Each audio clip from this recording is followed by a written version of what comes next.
All right. Welcome everybody. How you're doing? It's a beautiful Monday and the weather is fantastically beautiful right here from the city of Austin, Texas. My name is Benuru, and if you are watching for the first time, subscribe to the channel, hit the thumbs up button, and let's have fun. So, how you guys doing? It's Monday and I hope you are all making more money. Big things ni mo like. Big things ni mo like. Yeah. Don't blame me, man. I don't play when it's Monday. As far as I'm concerned, Monday is another opportunity to make more money. All right, you're welcome. Hey, my Bieber. How are you doing, my beautiful sister? What's up? What's going on?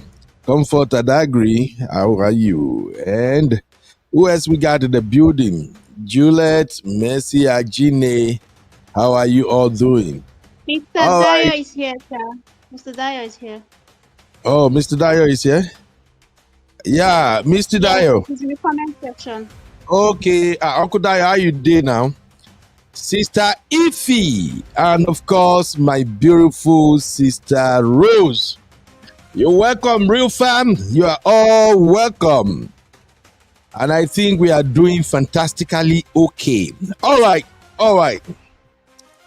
This is a review show. And you know what time is it with review shows? We just gonna examine a couple of trending stories out there and we're gonna give our take. Remember, the purpose of doing all this is to show you guys what's happening all around the world. And for the people who are very busy, no time to check time, you can get all the updates from us right here. So I'm not going to waste your time today. We have a lot to cover. Plenty. Yes, the bank boy is plenty. Now today's show, now be that. All right. So please do me a favor, hit the like button as you coming. Hit the like. Let's keep the likes going. All right. And today we're also going to appreciate our channel members. The channel members are the one who are actually helping us to do this. So if God bless you and you consider what we're doing here as something you really enjoy, if you can afford it to, membership is just $2.99. But even if you can't afford it, your presence alone, your participation, your contribution, it's way more than money. So thank you. All right, I got a lot of story to cover and we're going to do it as usual. This is a review show. We're just going to look at a couple of things and then we will get everyone's reaction and then we move on. So today, I have several big stories today, honestly speaking. Then plenty is plenty. Too many big stories, but let's get it one after the other. So first, gaslighting. God bless my real fam sisters. I'm learning a lot of grammars from our real fam sisters. One of the terms I learned from my real fam is gaslighting. Gaslighting. Some people can gaslight you from now to Jericho. Give me just 1 minute. I'm gonna be right back real quick. I want to check something.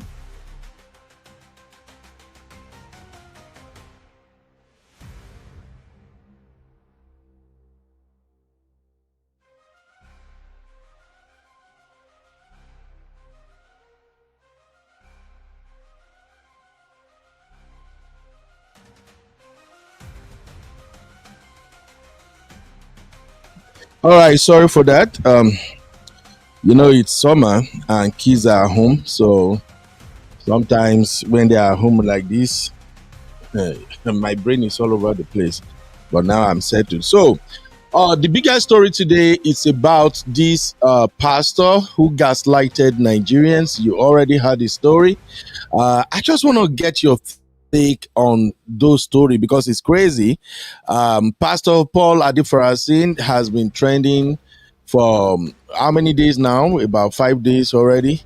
And you know the story. He was driving his Range Rover 2024, and a content creator who is a car spotter saw a Range Rover coming, and the boy was yelling, happy, hailing him.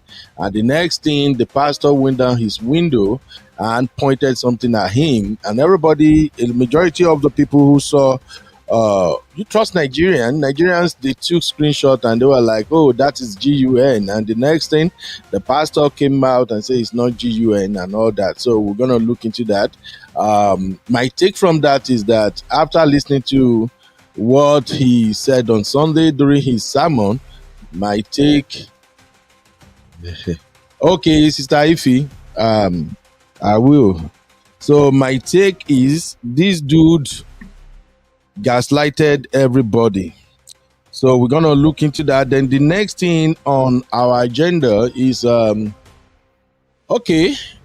what Africans in America should know about ICE raids and California riots.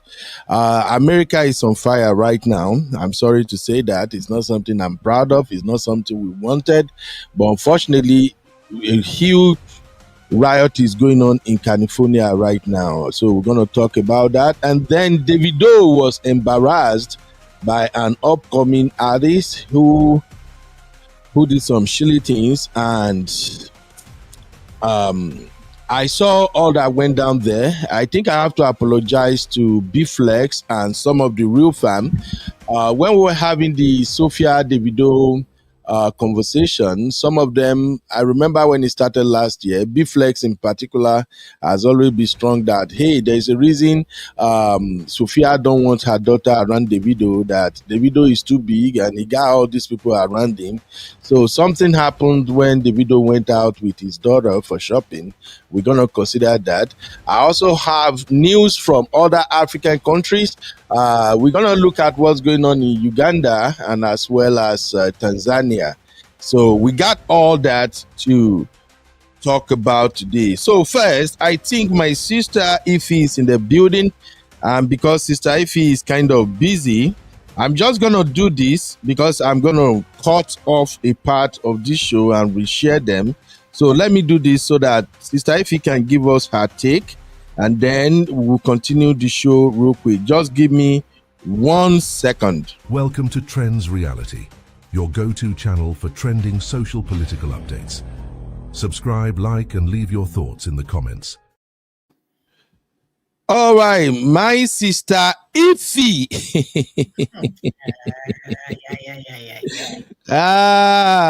Good afternoon, everybody.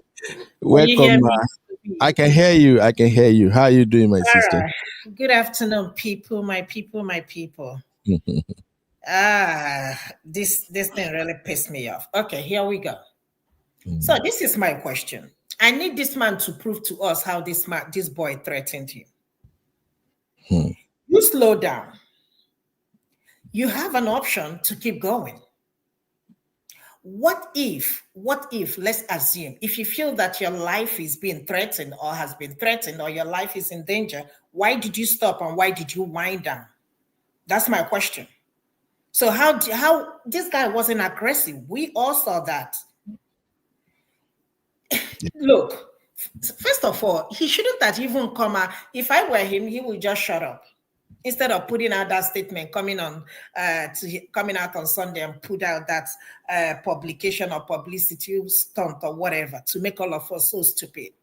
I don't care what he's holding, whether he's holding a weapon or not. That's not even the point. But now you're trying to blame the boy. This is the same pastor, I think it was 2 years ago. Somebody crashed his car. He came out. You can clearly see that he has anger issue. You can tell even from his face, the way he even looked at that guy. You can see the anger and the rage. This is supposed to be a pastor. For those of you who will buy for your pastors, this man is driving the latest Range Rover, latest one. If you tell me any of these pastors what they are doing, just tell me, other than writing books. If you tell me any other businesses that they have, you can tell me this business is owned by this pastor. Just tell me one. Mhm. But again, I'm not going to challenge you. You whatever you want to do with your money and whichever way you want to go to church. If I were him and you feel that this is not a weapon, why not come to the church and say, this is what I was holding? This is what I was holding. Please, I apologize. I think I overstepped my boundary. I should have kept going. I shouldn't have said anything. But up till today, he hasn't even shown us the thing that he's using. Exactly. Came out and start analyzing it. And this is a taser. This is a what? Even if it is a taser, why did you stop? Why did you stop? Clearly. Why did you stop? What if the other guy has a weapon? Let's assume that guy, you never know what people can have. What if he has something for, and just bring it up before you even bam, bam, bam. Yep.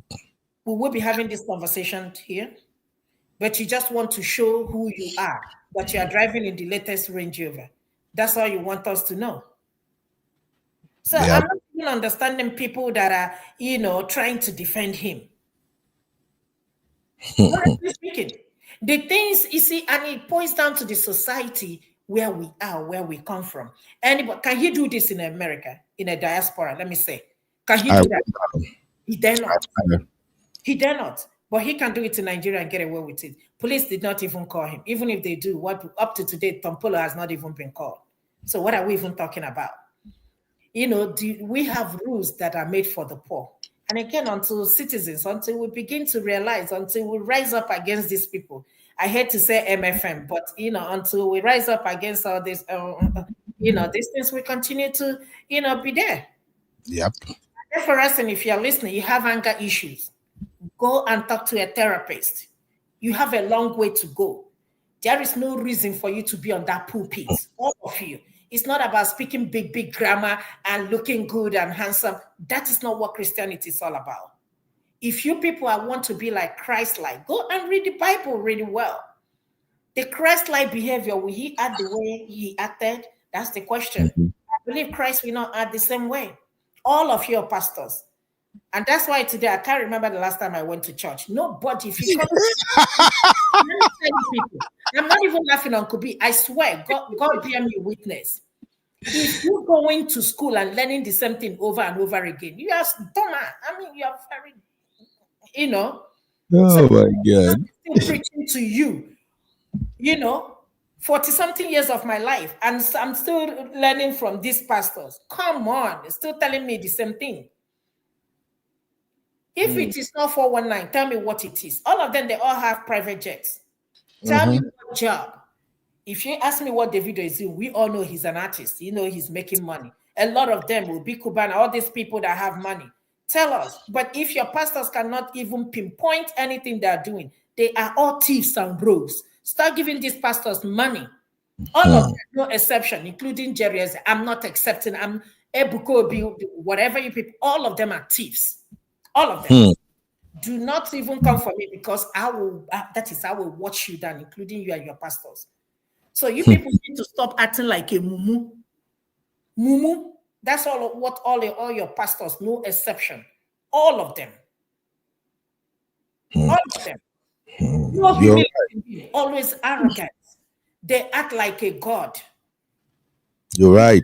You're right, my sister. Even the ones that are humble, they are fake. You think that you're God, but my happiness is that, all of us are gonna go down 6 feet. That is always my happiness. At the end of the day, no matter how rich, no matter whatever you have, you gotta ask yourself, why is Michael Jackson and all of them? They are down there 6 feet. Sister Ify, like you are God. Come to fire all of you. Sister Ify, why you invest like this now? Come to fire all the pastors. All of them. All of them. All of them, no exception. All of them. In the one of Davido, I mean, see, this is my thing about this celebrity. They need to be very careful. I don't know how he got to that point. That guy was able to hold him, so tight. I don't know. Maybe, of course, he's looking for, something from him. But we need to be very careful about the security, because somebody will hurt him. Somebody like Burna Boy not gonna play that game with that guy. Even though Davido was laughing about it, the guy came out and apologized that he's looking for help. He's trying to see if Davido will support him. But that's a breach of security right there. It can go all the way. We need to be very careful. But thunder fire all of your pastors. Sister Ify, I don't know if you still have like 5 minutes. I wanted to play this video and help No, my you. patient is here. Okay, no problem. Thank you for spending. I will come back at 2 o'clock. Thank you. Love you, Mama. Thank you, my fine sister. We see me thunder, all your pastors. All right. Simbi. Yeah. Simbi, take your time. Anyway, But since my sister Ify already bring it that's good. Sister, if you already bring it 100, so let's handle this pastor's case real quick. All right, let's go to our drawing board. Real Fam, in case you don't know, we have introduced the drawing board as part of our analysis here just to make it fun, because I see we are gaining more and more followers, and I think we have to like upgrade from Thursday until now. We have gained close to 150 subscribers. So that's like a huge plus for us. So we have to like upgrade. If you look at the channel, we have do a little bit of branding. We're twisting and changing things up. Okay. So now we're going to start introducing the drawing board. You know the way they say it in Nigeria, whenever there are issues, Nigeria will say, let's go to the drawing board. So now we'll start our analysis using drawing boards just to make it fun. So here we go. The gospel of views and monetization. That is what I came down with, thinking about this Paul Adefarasin saga. When I look at the whole video, when it was first shared on the internet and everything, and then I listened to his sermon, I didn't go to bed on time on Sunday. I think the real fam will know, because I was sharing some stuff even around 3 a.m., 4 a.m.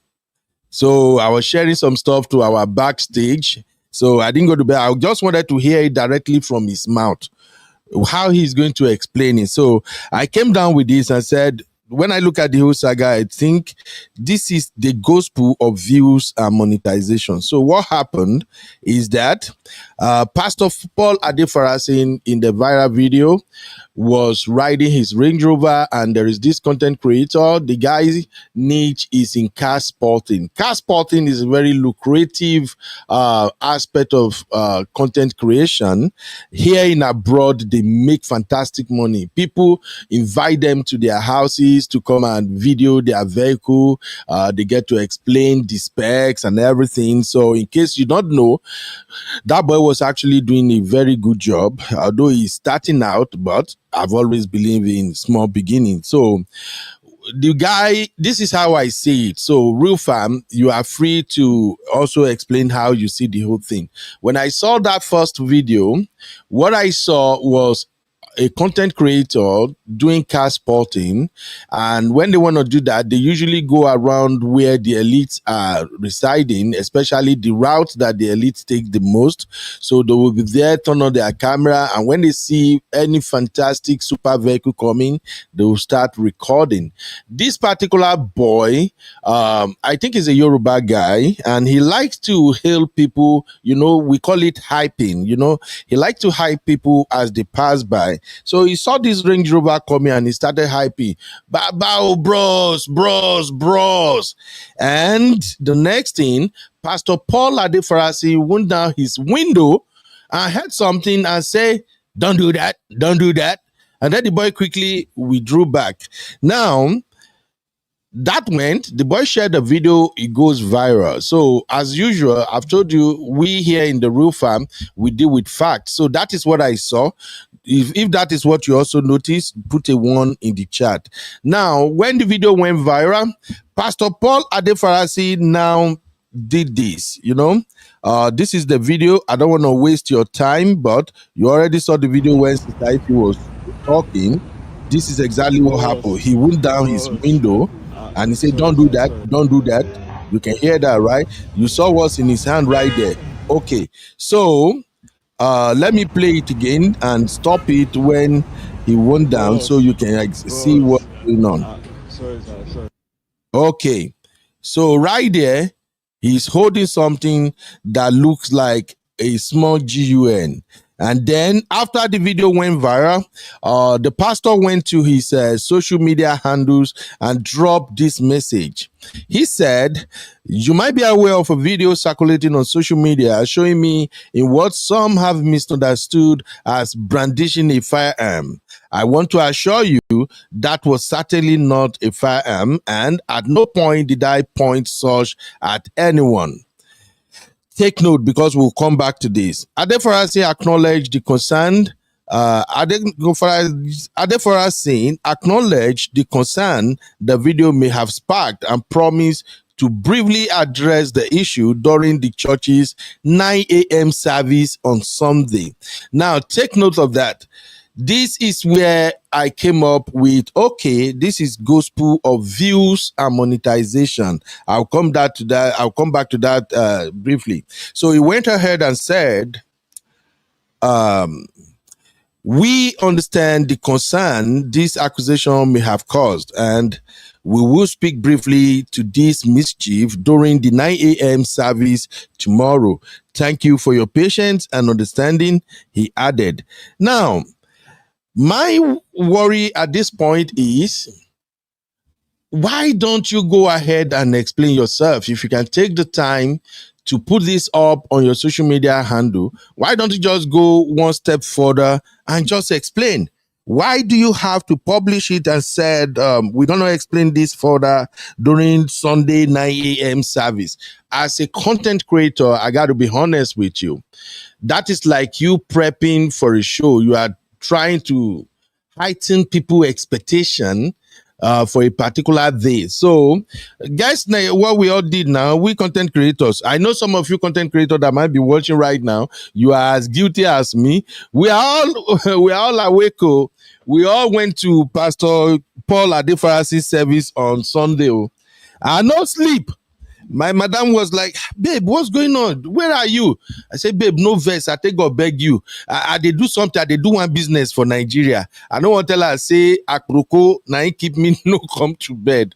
So we all attended Pastor Paul Adefarasin service on Sunday. I attended through YouTube Live.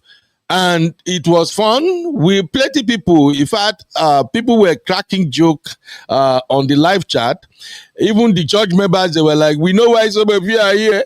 And some people are like, "Can't you know?" When they were doing all the introductory services in the chat, people were like, "Can you people just move on? Introduce pastor.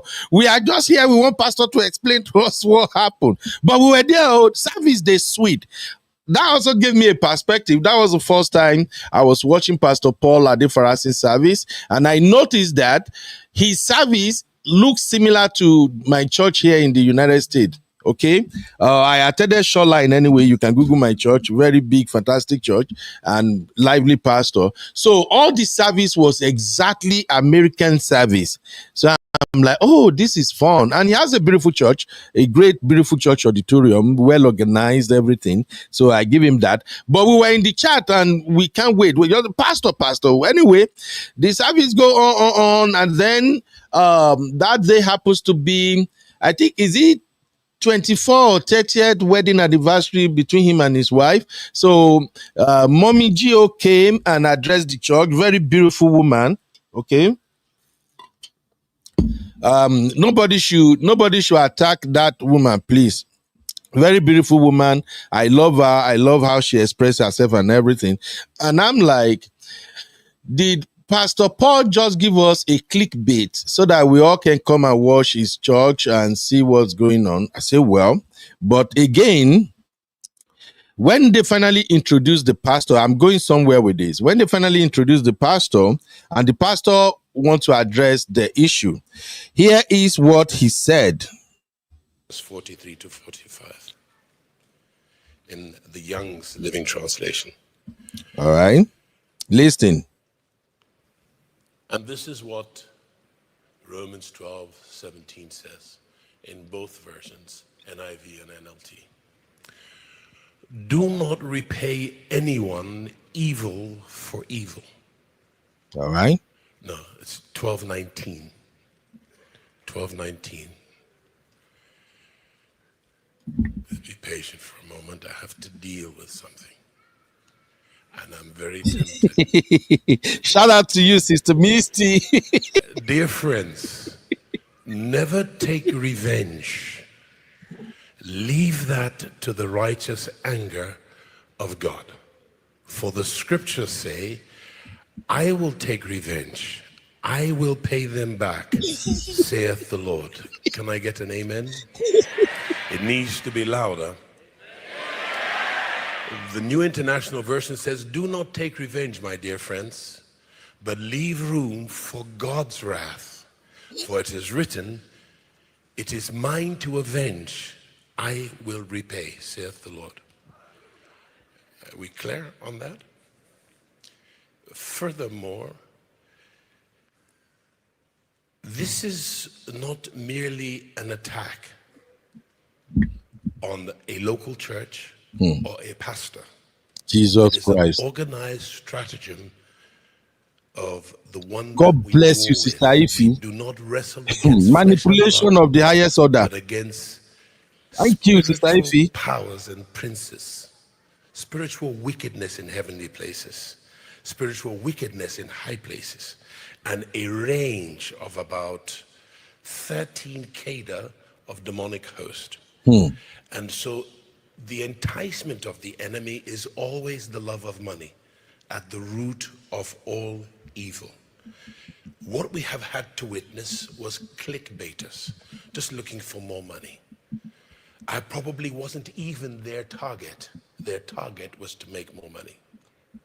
And I was falsely accused of bearing a firearm, pointing a firearm at an aggressive content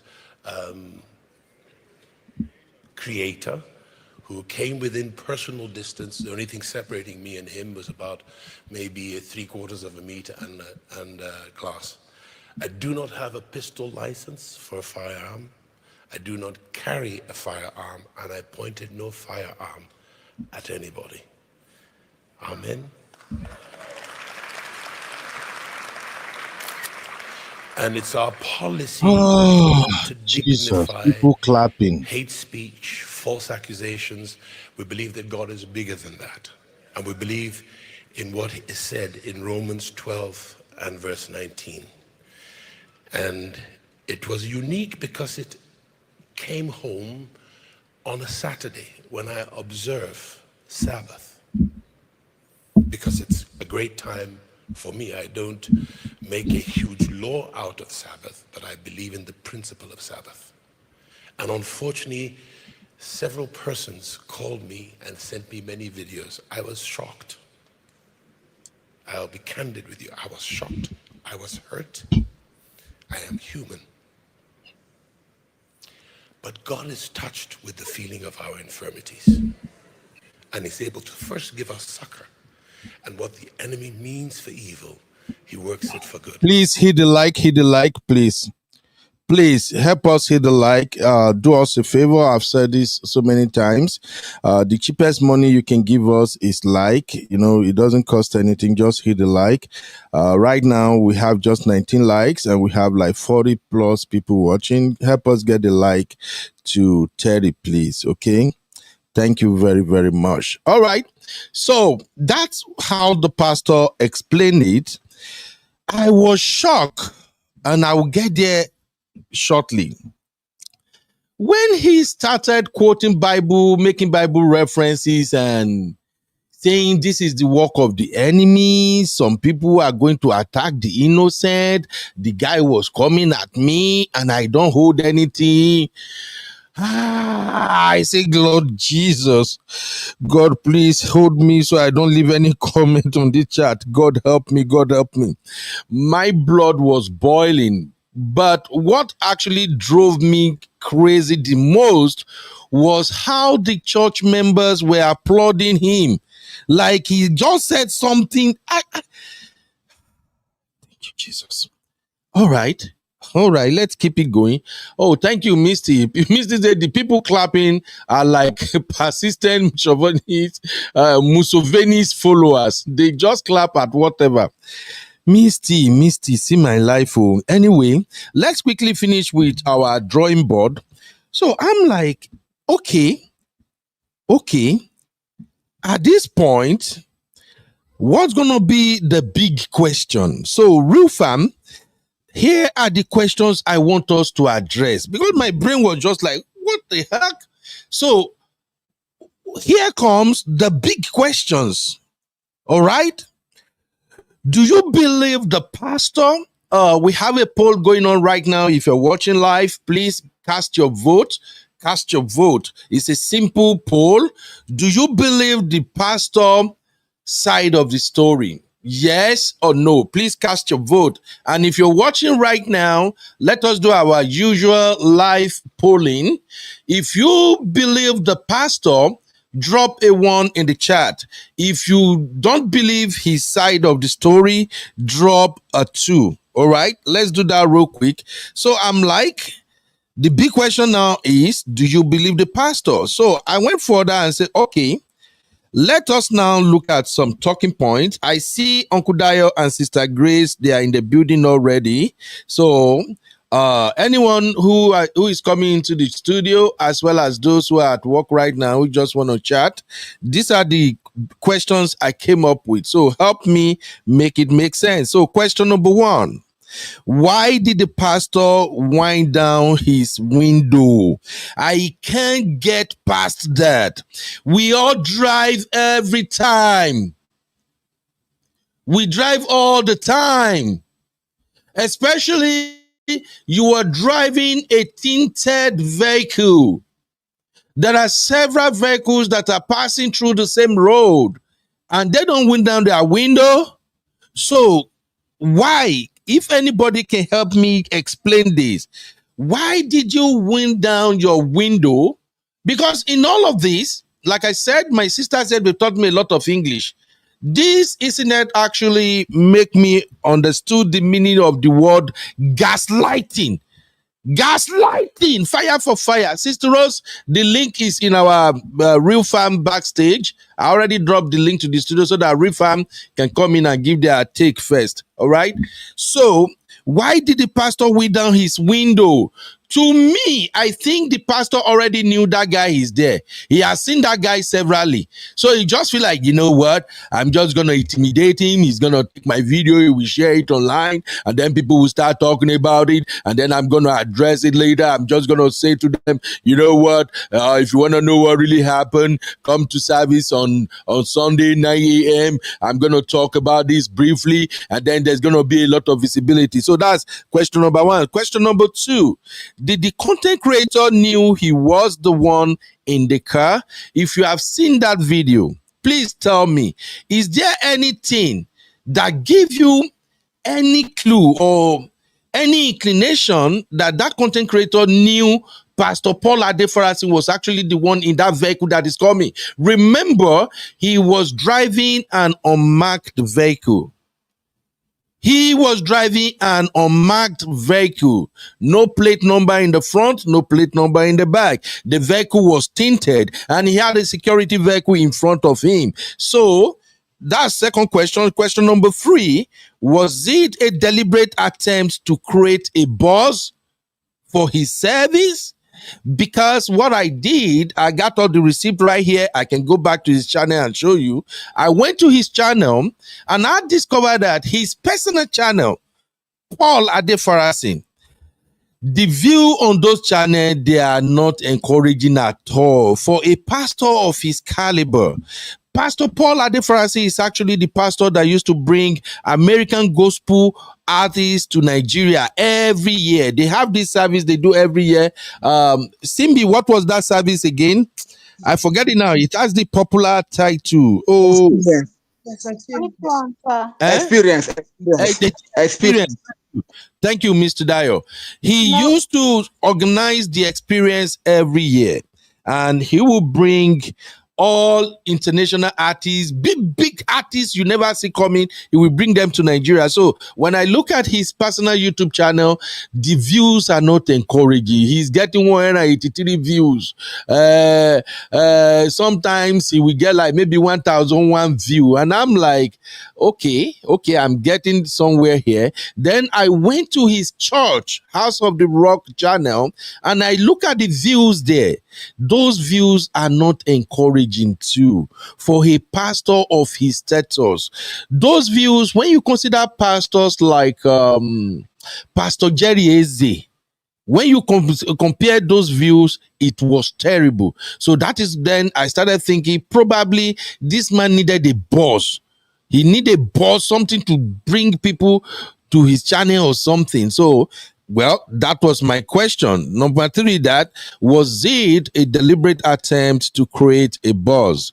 Question number 4, what was he holding if not firearm? This is the debate on social media right now. What exactly is this man holding? If it is not firearm, then what do you hold? If it's a taser, it's okay. But what are you holding? You came to this church. You didn't tell us what exactly you were holding. All you did was calling people demon, calling them devil, calling them enemies, then preaching Bible. And at the end of this man really provoked me. But I bless your name, Lord Jesus. Thank you, Father, Lord. I did my best. I did not leave comment. I didn't do anything. I just said, Lord, I thank you for the opportunity to at least witness this. Because I can't understand why he was standing on the pulpit and you lie. At least as a man of God, you can, even if that was a GUN, you can go and buy a taser. Just bring it to church and say, members, actually, this is what I was holding. You know the way it is in this Lagos sometimes. There are hoodlums everywhere. You know, you can't tell. That will have solved it. But you completely don't address the fact you are holding anything. And you now turn around and you are blaming bloggers. You are asking your congregation to pray for bloggers, pray for forgiveness. And the congregation are praying, they are clapping. What is wrong with us in Nigeria, for crying loud sake? So please help me make it make sense. What was he holding if not a firearm? Number 5, why lying on the altar? Now the part where I know if he take be this. I don't talk calm, may God forgive me. I am one of those people who is no longer motivated to go and listen to some Nigerian pastors. You can't stand on the pulpit and lie. This is becoming horrendous. If you borrow me, where is this? See, where is Sister Mario and the like? I need grammar. Where D? If I'm going to look for D, I need somebody to borrow me grammar. What kind of behavior is this? You are standing on the pulpit of God. And you look into the camera. You brought over, because as at the time he was speaking, he got over 3,000 people watching live. And you lie. I say, man, egregious. Yes, my sissy is here. Thank you, sissy. This is egregious. Simbi, is that not how to pronounce it? Simbi. Egregious. Sissy, how you go pronounce this grammar? That is. Let pronounce it for you. Let her come in. Now, Sissy go pronounce her. Even I pronounce myself at the breathe. This is egregious. How can you stand? Simbi, you say Mrs. can pronounce her. Now you won't correct me now. Not behave like my children. No, that is what my children do all the time. Oh, when I speak grammar, they will say, Daddy, that's not how you to pronounce it. See, Simbi, no start. Anyway, how can you stand with over 3,000 people watching you live, and you have all these people, intelligent people, doctors, professors in your audience, and you can't even take one single accountability? Where is Honey Babe? Honey Babe should come and define to us what is accountability again. All you got to do is to admit, oh, people of God, I have a taser. It's just a shocker. You know, Lagos is crazy. There are too many hoodlums. So what I was holding in my hand is a taser. It is not a GUN. That's it. You completely denied. And then you ask your people to be praying for bloggers. Anyway, make I no waste your time, real fam. That is the main cause for our show today. I had another question number 6. Did the pastor gaslighted the content creator and Nigerian bloggers? Please help me address all these in the chat and where you come here. And finally, the joke is on who exactly? The joke is on who exactly? Is the joke on the pastor or the joke on the church member? Or would you say the joke is on us? We are the one who don't really know what we don't know what we saw, and we don't even understand what he was saying. So please, ladies and gentlemen, the time is here for us to make it make sense. Sister Grace, Auntie Grace, Auntie Grace. Auntie Grace. Ben, Yes, ma'am. please, can I ask you why you said nobody should attack the lady? Is it because she's beautiful or what? The wife? Okay, Yes, you said that. Here is the thing. You see, sometimes the reason I say people should not attack the wife is this. You see, sometimes many of these mommy geos, they are not approved of what their husband says and do sometimes. But because they are mommy geo, they can't speak publicly. They've been in the marriage forever. There's nothing they can do, especially if they are married to a stubborn man. That's why I say people should not attack her. Oh, apparently she wasn't in the vehicle. She did not say anything about it. And people are trying to drag her. And I'm like, no, this is wrong. This is wrong. So CB, that's the reason why I say people should not attack her. A lot of mommy geos are suffering. They are dying in silence. They can't speak. Their husband are mugopak. Their husband are misogynist. What? Sir, this guy is a narcissist, though. He reeks of narcissism. Narcissical narcissism. Now you're talking. Oh my God, Uncle Ben, what was that? I speak grammar. CB, I speak grammar. He is a narcissistically narcissistic. So, Auntie Grace, I beg. Auntie Grace, look at all our questions. Just address anyone where you want to address, Auntie Grace. Welcome, ma. Okay. Good evening, everyone. Good evening, Simbi, darling. How are you? Good Everyone evening, ma'am. Fine, welcome. How are you doing today, ma'am? I'm all right. Good evening, everyone. Uncle Beno, you asked if we believe him. Of course, we don't believe him. Okay, thank you. You asked, why is he lying at the altar? They are always lying. Is there anything that comes from them that is not lie? So lying is no longer news, it's no longer anything to them. Anything that I am sorry, because whatever that is happening now is like an attack on the body of Christ. At some point, you won't see anybody who say, I'm a Christian in Nigeria, except the one that knows God by themselves, the way it is going now. People just go, they worship the God of Pastor Jerry, the God of Olukoya, the God of Adeboye, the God of Adefarasin, the God of whatever. And they just stay there and they lie. There is nothing that, the one that said the reason why Adam and Eve fell, God punished them was because they didn't pay tax. What is it? Lies? The one that carried somebody with oxygen and said abracadabra, and the person jumped up and said, I am healed. What is it? Lie?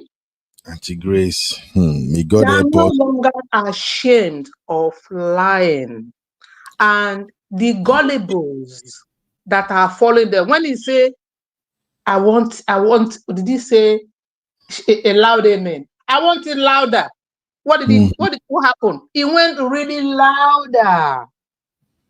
And that is what they are doing. Of course, he's lying. It doesn't make nothing to them anymore. And he's the one blaming the content creator. He said the aggressive content creator. Of course, the man is a content creator. If you say you are a man of God and you recognize the fact that this is a content creator, why don't you encourage the person to create the content? Maybe that will even lead the person to Christ if it's the Christ that we are preaching.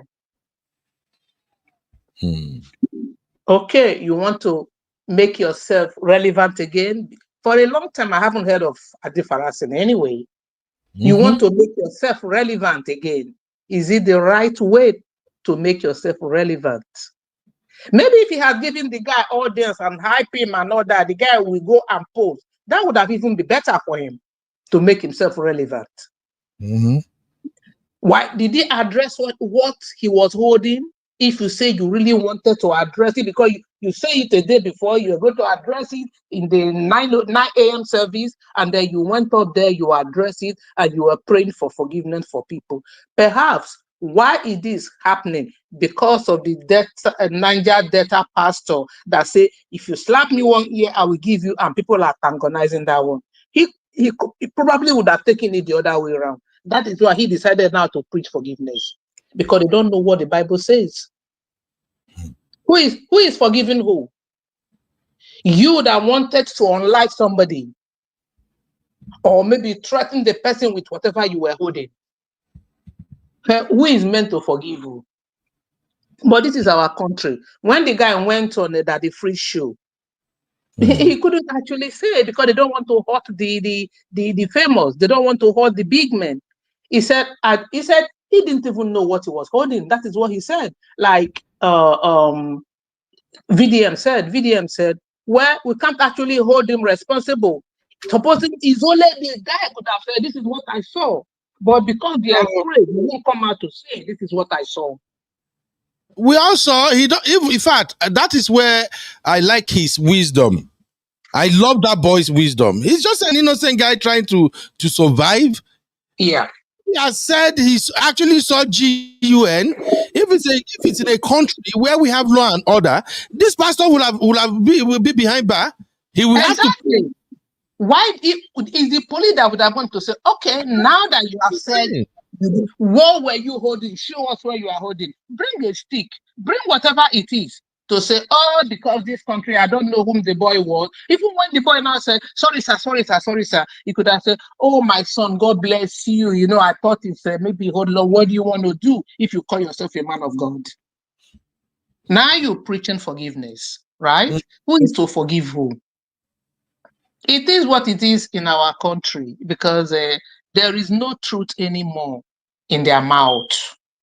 It will take God for people who knows God by themselves to trust the so-called men of God. I don't know where they are. I do not know where they are. It will take God's intervention for you now to design to say, okay, this is one of them for me to follow. Otherwise, know God for yourself because the man is a liar. Exactly, man. Thank you very much, Auntie Grace. You always bring it 100. Let me quickly go to Uncle Dio. Uncle Dio, how are you doing, sir? I'm very fine, Uncle Beno. And well, we here in Nigeria, we are having holidays, and the you people there are working. So I will say happy holidays anyway. Back to the issue at hand. To me, there are three major things happening here.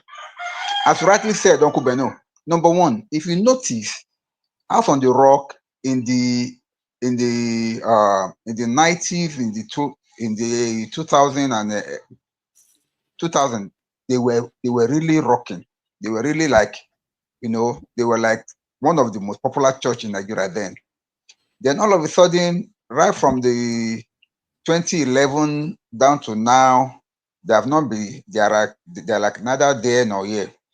But all of a sudden now, the only thing that brings them to limelight is their yearly program called The Experience, because they invite a lot of people, gospel musicians from all over the world to come and minister at that conference every year. But immediately after that conference in December, by the time it is January till next December again, you won't hear anything about the church. So you may not be far from the truth if you say that it's trying to create a buzz, because nobody even hear about the church during the year until December when they want to have their programs. So if that is the reason why he did that, then to me, it is too pathetic, because he doesn't need to do that. And answering the question of what was he holding and why did he wind down his glass, these are salient questions that, number one, you have no reason to wind down or to even stop in the first place. You did not only stop, you wind down your glass and you say something to the guy. For what? Knowing fully well, according to what you just said, if you know that the guy is always there, do car spotting. That means you already know that you'll be spotted when you're going out. So it may be a deliberate attempt to increase his popularity, because nobody talks about him, nobody even references his church in the media anymore. So if that's a calculated attempt by him to create awareness for his church, then I would say more kudos to him. But that was a wrong move to make, because it actually portrayed him and his church in a bad light. That's number one. Number two is that as a man of God, you're supposed to understand the way people will perceive you. If whatever you are holding is a firearm, either taser or gun, whatever it is, you were holding something. Thank God that when I watch it in video, they zoom in on his hand, and something that looked like a gun was obvious in his hand. Sure. So it was obvious. And then when he now said, thirdly, when he now said that he's going to respond to it during the service, I was like, come on, there's more to this. Because nothing short of open confession will have made me to feel, okay, this man is a man of God. Anything different surely shows that this man is up to the scheme. So when he came online on service day, and everything that he said to me was gibberish, he was not addressing the issue. I never held any firearm. I never owned any firearm. They say you were holding something. The picture doesn't lie. Or is that photoshopped? I don't understand. You never held any gun to anybody. That's it right there. My God. My God, what are we talking about? Look at the hand. Even right now on the screen, he's holding something in that hand, for crying out loud. And he denied as a pastor that he was not holding anything. Some people say that, oh, he may be holding a taser. Even if it's a taser, fine. Explain it. And look at the way the thing is even pointed. It's not pointing forward. It's pointing towards the guy. Yeah. And then even from the expression of the guy, you see that immediately he won down the glass, and the guy was like coming towards him, and the guy saw the gun. The guy was like, Baba, I'm sorry. And the guy stepped back. What made the guy to be apologizing? Even that he must have seen something like that. So to me, he was just lying on the pulpit, which doesn't befit a man of God of his caliber. I'm so sorry. This is so sad. Thank you. Thank you. Thank you.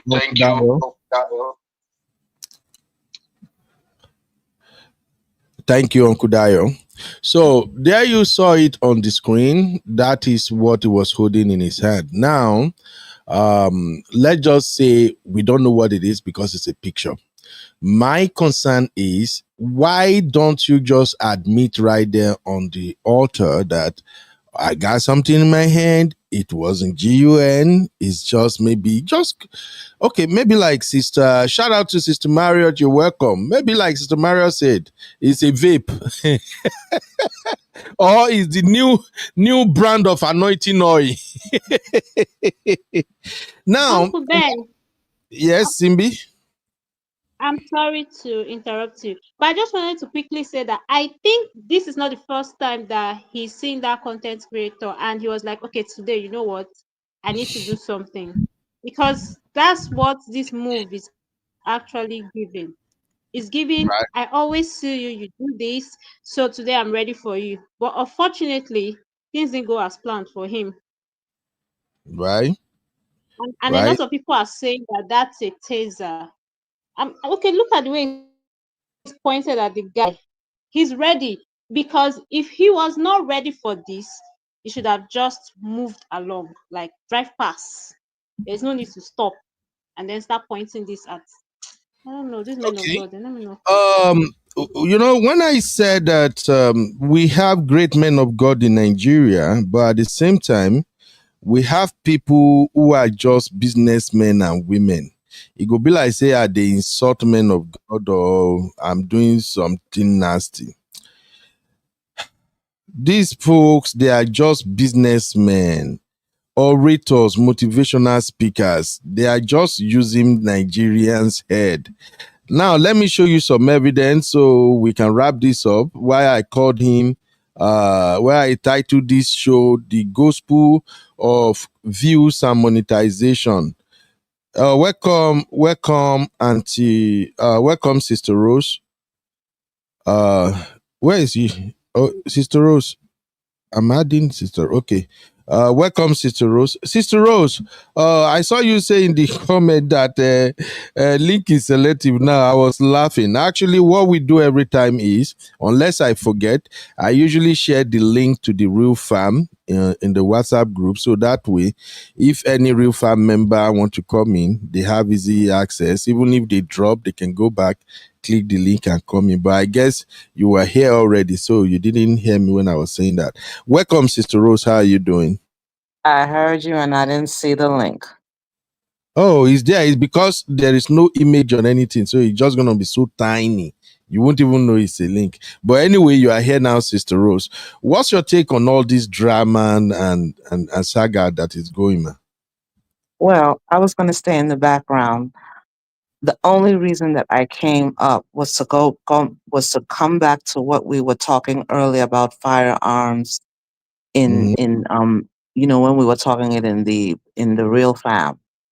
Yeah. This was why I was against it, even though everybody did make very legitimate points. You guys convinced me, brought me to your side. I saw the legitimacy in why in a lawless country, in a country where no one is being protected, you have to protect yourself. That's what you do in Nigeria. In Nigeria, you provide everything for yourself. But I just came up because this is the reason why I was against it. Because let me tell you what happened. What I saw, I can't say definitively, but it looked like it was ammunition. Now, what if him doing that? Because this has happened. He accidentally hit the trigger of the gun went off and it hit that guy. His life is gone. So it's one thing to have these things, but these I'm telling you, these type of horror stories will come up. And Ify said it. Ify blew it out the water. Sister Grace said it. Everybody said it. He's a liar. He's just telling lies.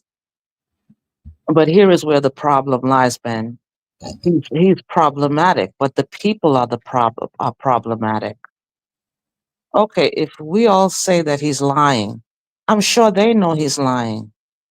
You said it yourself, doctors, lawyers, people who are prominent. So why are people afraid to to to hold this man accountable? And this is the reason why I like VDM. I will continue to say, I don't care what anyone says about he's this, he's that. That's the only one who's opened his mouth to be bold enough to hold this man accountable.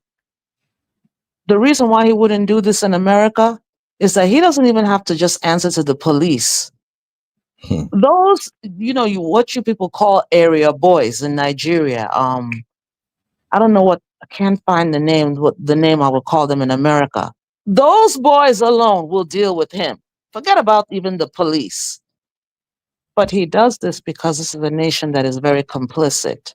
It Yeah. continues to worship people. And he did what he did. And this is the most important thing. Yes. We don't like the truth, but the truth, that's why I said I love Ify's boldness. Ify just said her mind. Okay? She wasn't diplomatic, but if it's me now, Ben, you will attack. Uh, uh, Nigeria is a country where we worship, we don't like people, we love people who hate us, and we show contempt for the people. What he did was to show contempt. That was just to show contempt. And that's how the everyday Nigerian, everyone is looking who to look down on, who to stick their nose up at, even for no justifiable reason. But he can only do that because you give him audience. If no one pays him any attention, He's not paying your rent. He's not feeding you. He's not doing anything for you. Who cares? So why is everybody, if no one pays attention to him, if no one looks at your car, who will care? If no one comes to your church and then you ask the question about, is he doing this for clout? I don't think he's that smart. I don't find him that strategic. Maybe he did, but I don't think that he's that clever unless someone gave him the idea. That's all. Oh, thank you, Sister Rose. Sister Rose, you are trying to start gas bulls. You say if you are the one who say what Sister Effie say, I would have attacked. Sister Rose, you have gaslighted me, just like we say on today's show. Sister Rose, that is gaslighting. You gaslight me. Abi, how do we put it? Is that an adjective or pronoun or verb? CB, It's a verb. TB. All right, so here is just like my take on the whole saga. I titled this show, this segment about this pastor. I target the gospel of views and monetization. So when I did my own little detective work, I discovered that Pastor Paul Adefarasin, his personal YouTube channel has only 10,800 subscribers. Welcome, my beautiful sister, B. Palmer. It's been a while, oh, B. Palmer. Where have you been? Welcome, M. Jones. You welcome. And then my sweetest baby sister, Adebimpe. How are you? You're all welcome, guys. So when I did my digging, I discovered that Pastor Paul actually have 10,800 subscribers. And if you know what some of this thing means to Nigerians, this is like a bruise on his ego. How would you be this powerful, big, popular pastor and you only have 10,800 subscribers? Even we, ordinary we here, Uncle Beno and the Real Fam, we feel brag small. We have 10,500 subscribers. And we are not famous. So this is a big dent. We do. Yes, I've been now. So this is a big dent on his image, but I know why he got these very small subscribers. Do you know why? This pastor shifted his stance on so many things. In 2023, when Peter Obi was running for president, he started, like every other sane Nigerian, to support Peter Obi. As the election was very, very close, only God knew what went down on that ground. This same man came out and stood on that same pulpit, that same altar, and he said, Saul will come before David. If you know what I'm talking about, Saul will come before David. I just want you to understand. Some things are meant to happen before another thing happen. And Nigerians are not fools. They know the meaning of that shit he just said. Meaning, Tinubu will be in power before you guys can even consider Peter Obi. And that is why a lot of people, they unfollowed him. They just say, you know what, just go and sit somewhere. And that's why I kept telling people, especially if you want to put yourself out there on social media, you need to take a stand and stand by it. Don't worry. Don't play two sides. Don't say, oh, I want to please this person, I want to please that person. Take the side of the truth all the time. That people can read, they can see through it. So I'm not surprised that just 10,800 subscribers. All right, let me show you something else that I found out. This is his official page. Now, these are some of the content on his channel. Go and check it out yourself. His videos, just look at the numbers. These are horrible, horrible numbers. I'm not trying to brag. Even me, ordinary me, if I make one video and post it, the worst number I can get will not look like what he's having on his channel. And the numbers, they are consistent. Poor views. For a pastor, so powerful to bring in a lot of international artists to Nigeria. He's supposed to be getting massive views, but people can see through you. If you are deceptive, if you are lying to people, if you can't take a stand, they can see through you and they will decide there is no need listening to you because you are not being honest. So there you have it. That was a stunt. What happened was a stunt. He was just trying to create a buzz around himself and his church. Because frankly speaking, in my own small opinion, I do not see any reason whatsoever why he wind down his glass. We all drive now, we they drive. In fact, if you perceive any threat, will your first instinct be to wind down your glass? So I think he just wanted to intimidate that content creator. So that's just like my own final take in all of this. Now, the final part that I want you guys to help me address, my sisters. Let me quickly share this video with you. Everybody, if you don't take anything away from today's show, I want you to take this away. You see, when we talk about the kingdom of God, on Judgment Day, I used to crack a joke. God, I beg forgive me for being silly. I used to crack a joke. I say, I wish God can allow us to carry camera to go Judgment Day. May we record. May we can't just come back, can't share the clip to people alive. May they just laugh. On Judgment Day, you will be shocked, you will be surprised that many of these so fake men of God, they will burn in hellfire. In fact, their blood go, they do pa, pa, pa, pa inside hellfire. I'm sorry. Because even the Bible said, it is not all that call me Lord, Lord, Lord, that we enter the kingdom of God. Watch this. Watch this. The same content creator, the same guy, watch what happened. This is the guy doing the same thing he does. 2025 in Lagos, 2025, 2025, 2025, 2025, 2025, Roswell Kulina, 2025, 2025, Roswell Kulina, give Bobby, Ajay. Okay. Watch the next one. Lamborghini Huracan, Lamborghini Huracan. Dakulami de Kwoko, okay, Waseki Bobby. Ọgbọ́n kẹtẹ lẹ́mìírí ẹsẹ̀ lẹ no camera shit wọ́n mọ òyìnbó fi kí wọ́n aṣọ kí bọ́ọ̀bì no camera shit ọmọ yẹn ní tinú Lamborghini kí bọ́ọ̀bì lọ stop Lagos no camera shit kí bọ́ọ̀bì wọ́n ṣeré. Now, watch this.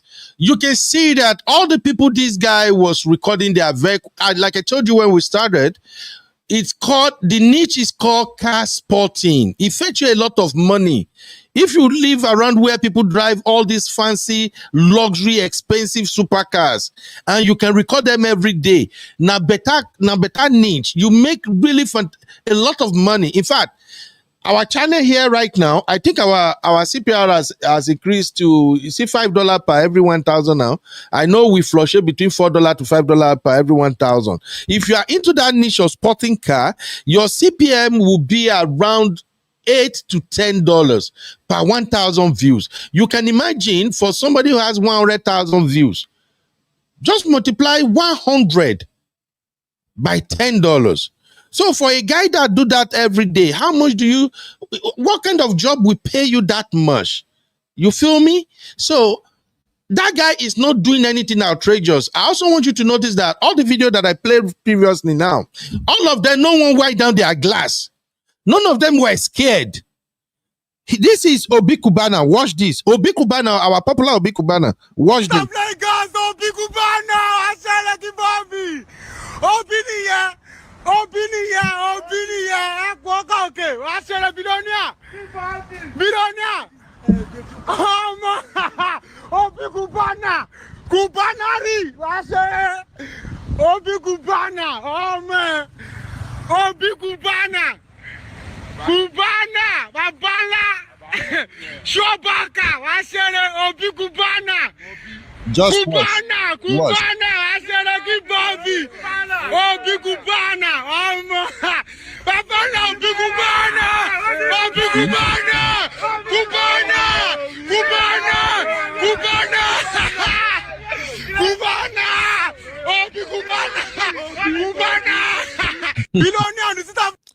Now, Here, Boss. Sorry, sir. Sorry.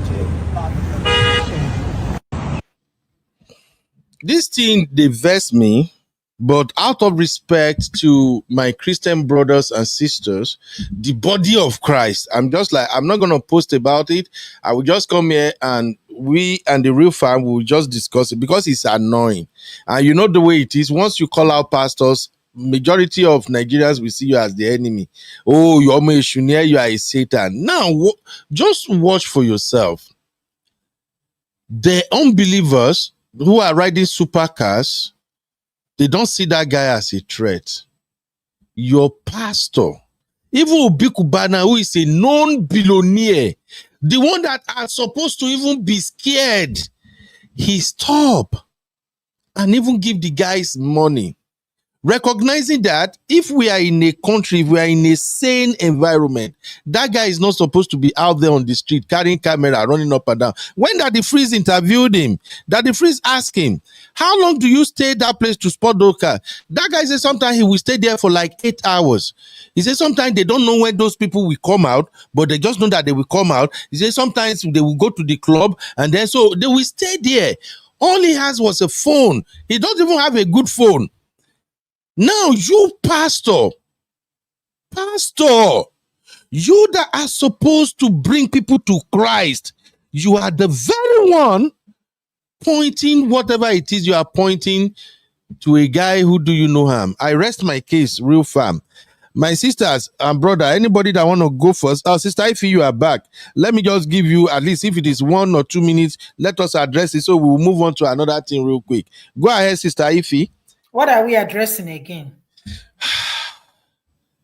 Just your final take on this thing, sister Ify. I don't have anything. All I told you is let them fire all of them. No para for pastor, because I feel be pastor tomorrow. That's my final take. Let thunder fire all of them.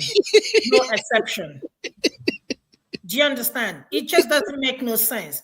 When I tell you people, you are smarter than these people, you think I'm lying. You are smarter than these people. The only thing they have is money and fame. What you don't have, that is the only thing. And they're using it to, brainwash people and intimidate people. I mean, I don't know what he's holding, but what I'm trying to say is this. If you're not holding a weapon, you should have come to the church and said, this is what I'm holding. Exactly. This is what I'm holding, please. Exactly. You're coming out to make people, now you are becoming the victim. You're making the boy aggressor, the guy that didn't even say nothing bad. Just like my sister said, what if that thing triggered? We're talking about a different thing altogether. So I do not even understand why this thing is even a conversation. We are here talking. These people, they don't know shit. This is the same man that told us about Galaxy. He was preaching, and from preaching, he started talking about Galaxy. I'm like, what is the, how are these two related? Just because you can blow grammar just to confuse your audience. But you know my happiness. You see these Gen Z people, Sooner or later, all these churches will be a nightclub. You see this Gen Z? We are getting there. It's a worship time. Okay? Thank you. Thank you. So like I always say, my conclusion, let thunder fire all of them and let them get the F out of my face. They are not pastors. They are hooligans, thieves. Thieves. There is this slang they used to call them in Nigeria. They will say they are, is it pulpit bandits? Pulpit bandits. That's what they are. That's what they are. The only thing is that they don't have a weapon. But this one has shown you. They got weapon now, my sister. They got weapon. Yeah, this is weapon. Whether this is unnecessarily. He shouldn't at all. He shouldn't have. You should have just be going, JJ. And if you want to stop all these guys asking for recognition, if I were him, I'd just give him and say, bro, take this and buy pure water. Give you a few dollars or a few naira and, keep going. That guy cannot hurt a fly. And you are here now, you are swearing, calling us names and God and all that stuff. Who is afraid of him? That would have given him the attention that if it actually that is what he wanted. I don't think that was what he wanted, because if that was what he wanted, he would have given the guy audience. The guy will post him, and then he will get relevant. Yeah. Get out of my face. Get out. So if you don't want the guy to post it, what were you going to do? To post it yourself? Or if the guy posts "get out of my face," will that give you relevance? That's why I'm like, I don't think that is what he wanted. He just wanted to intimidate the guy. Like you said, it's possible he's been seeing the guy there. He just wanted to like, get out of this place. You can't make money out of me, because they are selfish. Yeah, thank you, my sisters. Let's just move on to the next one. I enjoy all the take. God bless you, real fam. I know we always bring it 100. Please like the show. Help us hit the like button. If you are watching us for the first time, subscribe to the channel and don't be a stranger. This is real fam. We express ourselves here. The only rule we have is please respect everybody, respect our panelists, respect yourself, or attack the issue, not the personality. Sister Latu is back. Sister Latu, what do you call Nigerian pastors? Because I know you always have a term to you always have a terminology to categorize all these people. So, Sister Latu, I want to see what you call Nigerian pastors. Thank you. Welcome. I see my sister Sharon also. Sharon, that name is so sweet too. Sharon. Simbi, is that not how you say I should be saying it? Sharon. Simbi, they teach me nonsense. Self. Anyway, let's move on to the next segment of today's show.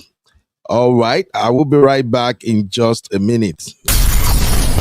Welcome to the African Podcast, your go-to destination for infotainment, trending updates, and thought-provoking social commentary. Be sure to subscribe. All right, you're welcome back. There is no time for that long introduction. You see, I trust my sisters. I know them. I trust real fam.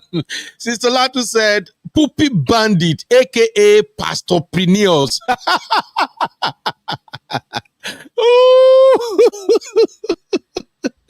Oh, Queen, how you doing, Queen? You're welcome, Queen. Sister Rose, I am not Yoruba demo. Sister Rose, I will sue you. Yeah, Sharon said, I call them Pastor Freestyle. Oh, Pastor Freestyle tax collectors. All right. Let us quickly move on to another very critical conversation. Which one should I do first? Should I do Davido first, or I do this American thing first? Anyway, let's quickly rush into this American thing for the benefit of our own people. I know a lot of people have they have family member, friends in United States. So please, ladies and gentlemen, right now, we have a very scary situation in United States of America. This Donald Trump immigration policy is getting out of hand. And I think the people, they have finally had it to their neck. So they are now revolting. Since yesterday, we had riot broke out at LA, California. Sister Rose, is California now? Yeah, it's California. Yes, Los Angeles, California. Riot broke out. Remember last week we did a show, and as part of our trendy issue, we covered the fact that President Donald Trump has fired the person he put in charge of ICE, and then he said he want them to deport at least, or he want them to arrest and deport at least 3,000 immigrants every day. And your people went to work. So ICE, they were just attacking and arresting people randomly. Now, let's be clear. Most of the reason this riot is actually ongoing is that many of the people that ICE are rounding up, some of them have already filed, some of them are in the process of regularizing their document. They are just giving them time, date, schedules and all that. But ICE is just arresting them randomly. So I guess ICE went to a community in LA, in California, and the way they arrested a couple of people spiraled out of control, and now we have this huge riot that is going down there now. People are throwing stones at police. In fact, the National Guard has been deployed. So I just want you guys to know the situation.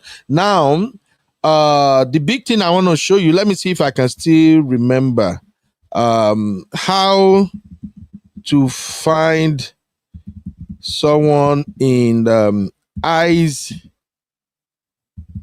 I think custody, right? I think I'm gonna do, yes.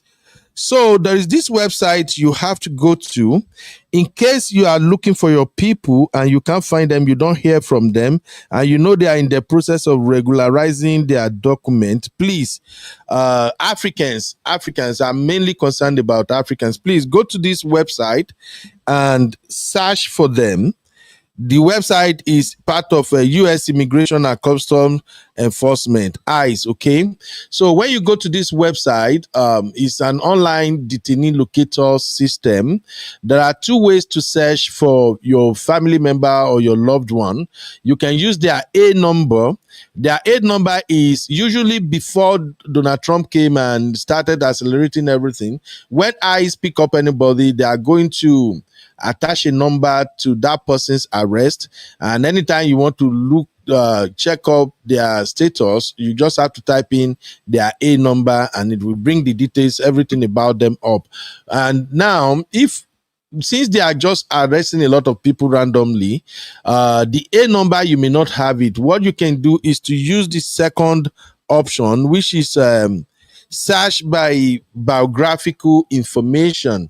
So you can use their biographical information to look for them. Simply type in their first name and their last name and their country of birth. Okay, if you enter their country of birth, it will show you where they are. Okay, please. And also enter the month and day or year you suspect they were arrested or you can't find them again. Enter it. Just continue to search until you locate them. Now, the system is super busy now, and the system is not being updated regularly. So even if you try today and you can't find your person, still try the next day. And finally, on this one, please, I will say this again, please. I do share a personal story here one time where I said it was never part of my dream, my goal. I never thought of it that I'm going to end up in America, but here I am. I say that for you to know that if God has destined that you're going to be in America, you will definitely call. How it's going to happen, you don't know. My wife brought me to America, and my wife was not living in America when we started. We went to school together. I dated this girl for almost 1 year and a half. I don't even know that her mom is living in America. Until our third year in the university, that is when the mom came and packed all of them, come to America. When she left, my friend and I, we all escorted her to the airport. I cried like a baby because I truly loved her. But the moment she left, because of my background, I think that was it. And I was trying to get over her so fast that by second week that she already went to America, I was already talking to another girl. I wanted to replace her so fast because I don't want to feel that pain. But guess what? 2 months later, she's already in America. She gave me a call and she told me she was pregnant. She didn't know she was pregnant. She was falling sick and all that. They went to hospital, they run a test, and it came out she was pregnant. Long story short, that's how I ended up here. It was never my plan. It was never my intention. When I saw my wife, these are real life stories.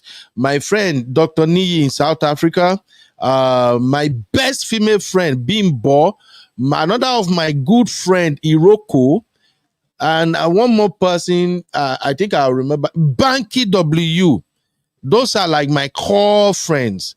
We all escorted my wife to the airport when she came to America. I cried like a baby, I won't lie. I love her deeply. But the moment she left, I make up my mind that she's gone. Okay? So that was how I ended up in America. I have followed a lot of my friends go to Festac, even before the advent of cell phone, when we'll be making call, processing visa to go to China, go to Singapore, go to everywhere. Every time I was escorting my friends, I never applied for myself. and I will spend my money. My money burn a lot. The girls where were that time. At times my friends will be like, maybe I'm the enemy. Why would you be supporting us to travel, but you are not applying for yourself? And I told them, I don't have anybody abroad. I don't even know nobody abroad. I was so poor, like a church rat. It wasn't part of my dream. I tell you all this story for you to know that wherever God destined you that you are going to be, you will be there. Why am I saying this? Please, please, do not come to United States if you don't have all the necessary papers. I'm begging you, especially now that we have this sheriff in office. This dude will mess you up. And for those who are already here, maybe they are still in the process of regularizing their papers. Please watch what you do. I told you guys there are some states now in the United States that they are picking people up from churches. I have another video here. Just because time will not permit, I would have showed you. Somebody shared the video in the Real Fan backstage when one guy was crying and the guy was lamenting that ICE actually went to a school where they are doing graduation, and ICE, the moment they brought helicopter and everything, the father who came for those graduation, they were running because of their paper. So please, this is just 4 years. Like I always tell my auntie sister Rose, for the next 4 years, we just have to live with it. This man has come, he's here.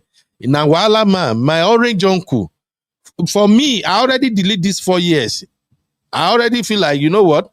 These 4 years, just close your eyes and keep on praying that you survive it. So please, if your paper is yet to be regularized, I beg you in the name of God, watch your movement. Don't go to some places. Don't go to some hangouts too. Some Nigerians, some Africans, they are mischievous. Don't tell anybody about your status. Move slowly, move codedly.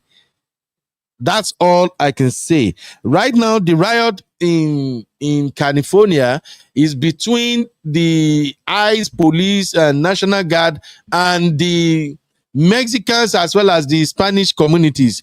They are shouting now, begging, why black people are enjoying us? Black people don't fight for us. And a lot of people are saying, you know what? You guys should deal with it. You guys are the one who said you wanted Donald Trump. So go ahead and embrace what you pray for. Sister Rose and Sister Ify, do you want to say anything about that real quick, ma? Sister Rose, let's start. Okay. Yeah, go ahead. What do you want to say, ma? What do you mentioned two things, the Mexicans, the ICE. Which one do you want to start with? Talk about the Mexicans and all these people that want black people to join them. My advice to black people is sit your butt down. This is not your battle. Over to you, Sister Rose. That's not our problem. The when the decision should have been made was in the voting rooms. Now, let me say this. Am I sympathetic to some of them? Yes, because I've met some Spanish people. I know some of them. One thing with the Spanish, particularly the Puerto Ricans, if they love you, they take you like family. Okay? Mexicans, they can see you, you need help, they will go all through. So this is not an attack on all of them in general. So some of them are some of the most loveliest people. But Ben, as a whole, most of them, they stick with each other. And many of them are not for black people. They come around black people, when they're suffering. Okay? Again, not all of them, but most of them. Many of them feel that they're superior. Even if some of us are lighter in complexion than them, they feel they're superior. Ben, you know what some of them will tell you to your face? I've heard them telling people that, my parents say that in order to lift ourselves up, if you want to marry, marry up. You know what marry up means? Marry white. Says never let yourself down by marrying black. Okay? They wanted to assimilate. They thought that pale skin of them gave them proximity to whiteness. They wanted to enjoy it, so have it. Black people are not coming there to fight your fight. Black people have fought for so long. You didn't want to be part of them. They were okay. There was a campaign, I saw this, where this man called Puerto Rico an island of floating trash, garbage. It was said out. This was not, I heard, everyone said it. So they interviewed one Spanish girl. They said, but listen, he just called your country trash. She said, yes, okay, but we still want him. So All you right. got him. So let them enjoy. That's their problem. And the most important thing is we can't come out there because they want to target Black people so that they can arrest them. How do I know? Most Black people have been staying away. There was a recent protest on unions.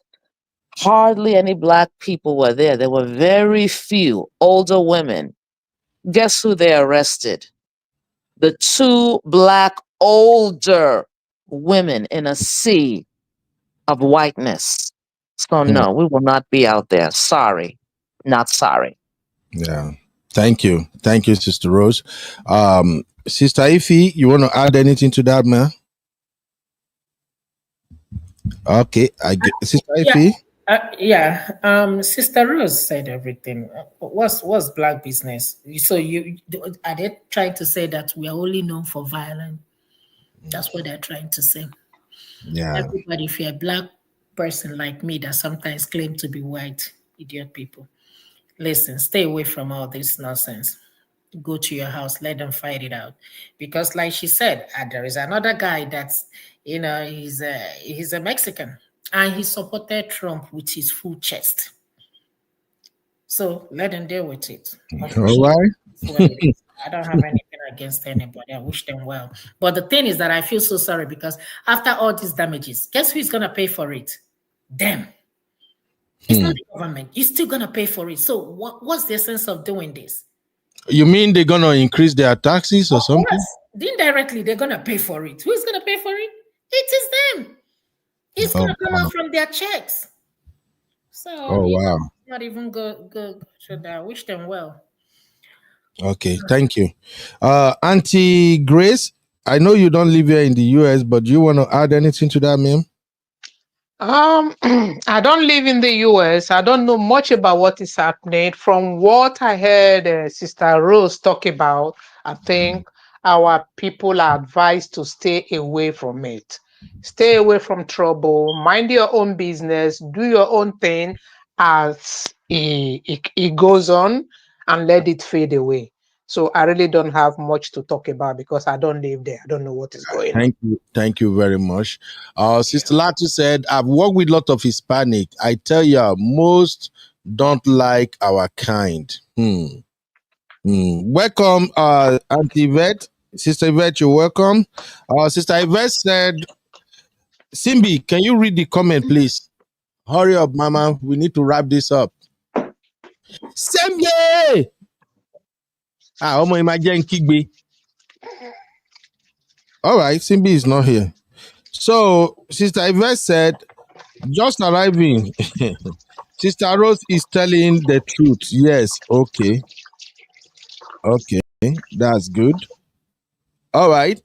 Sister Mario said, let me see. Can you hear me now, sir? Yeah, don't worry. I'm almost rounding up with the comment, but I can hear you. Just stay right there, Mama. They are anti-black in their own country, even when their grandma is black. So all I will say is this, please. Me, you know me already.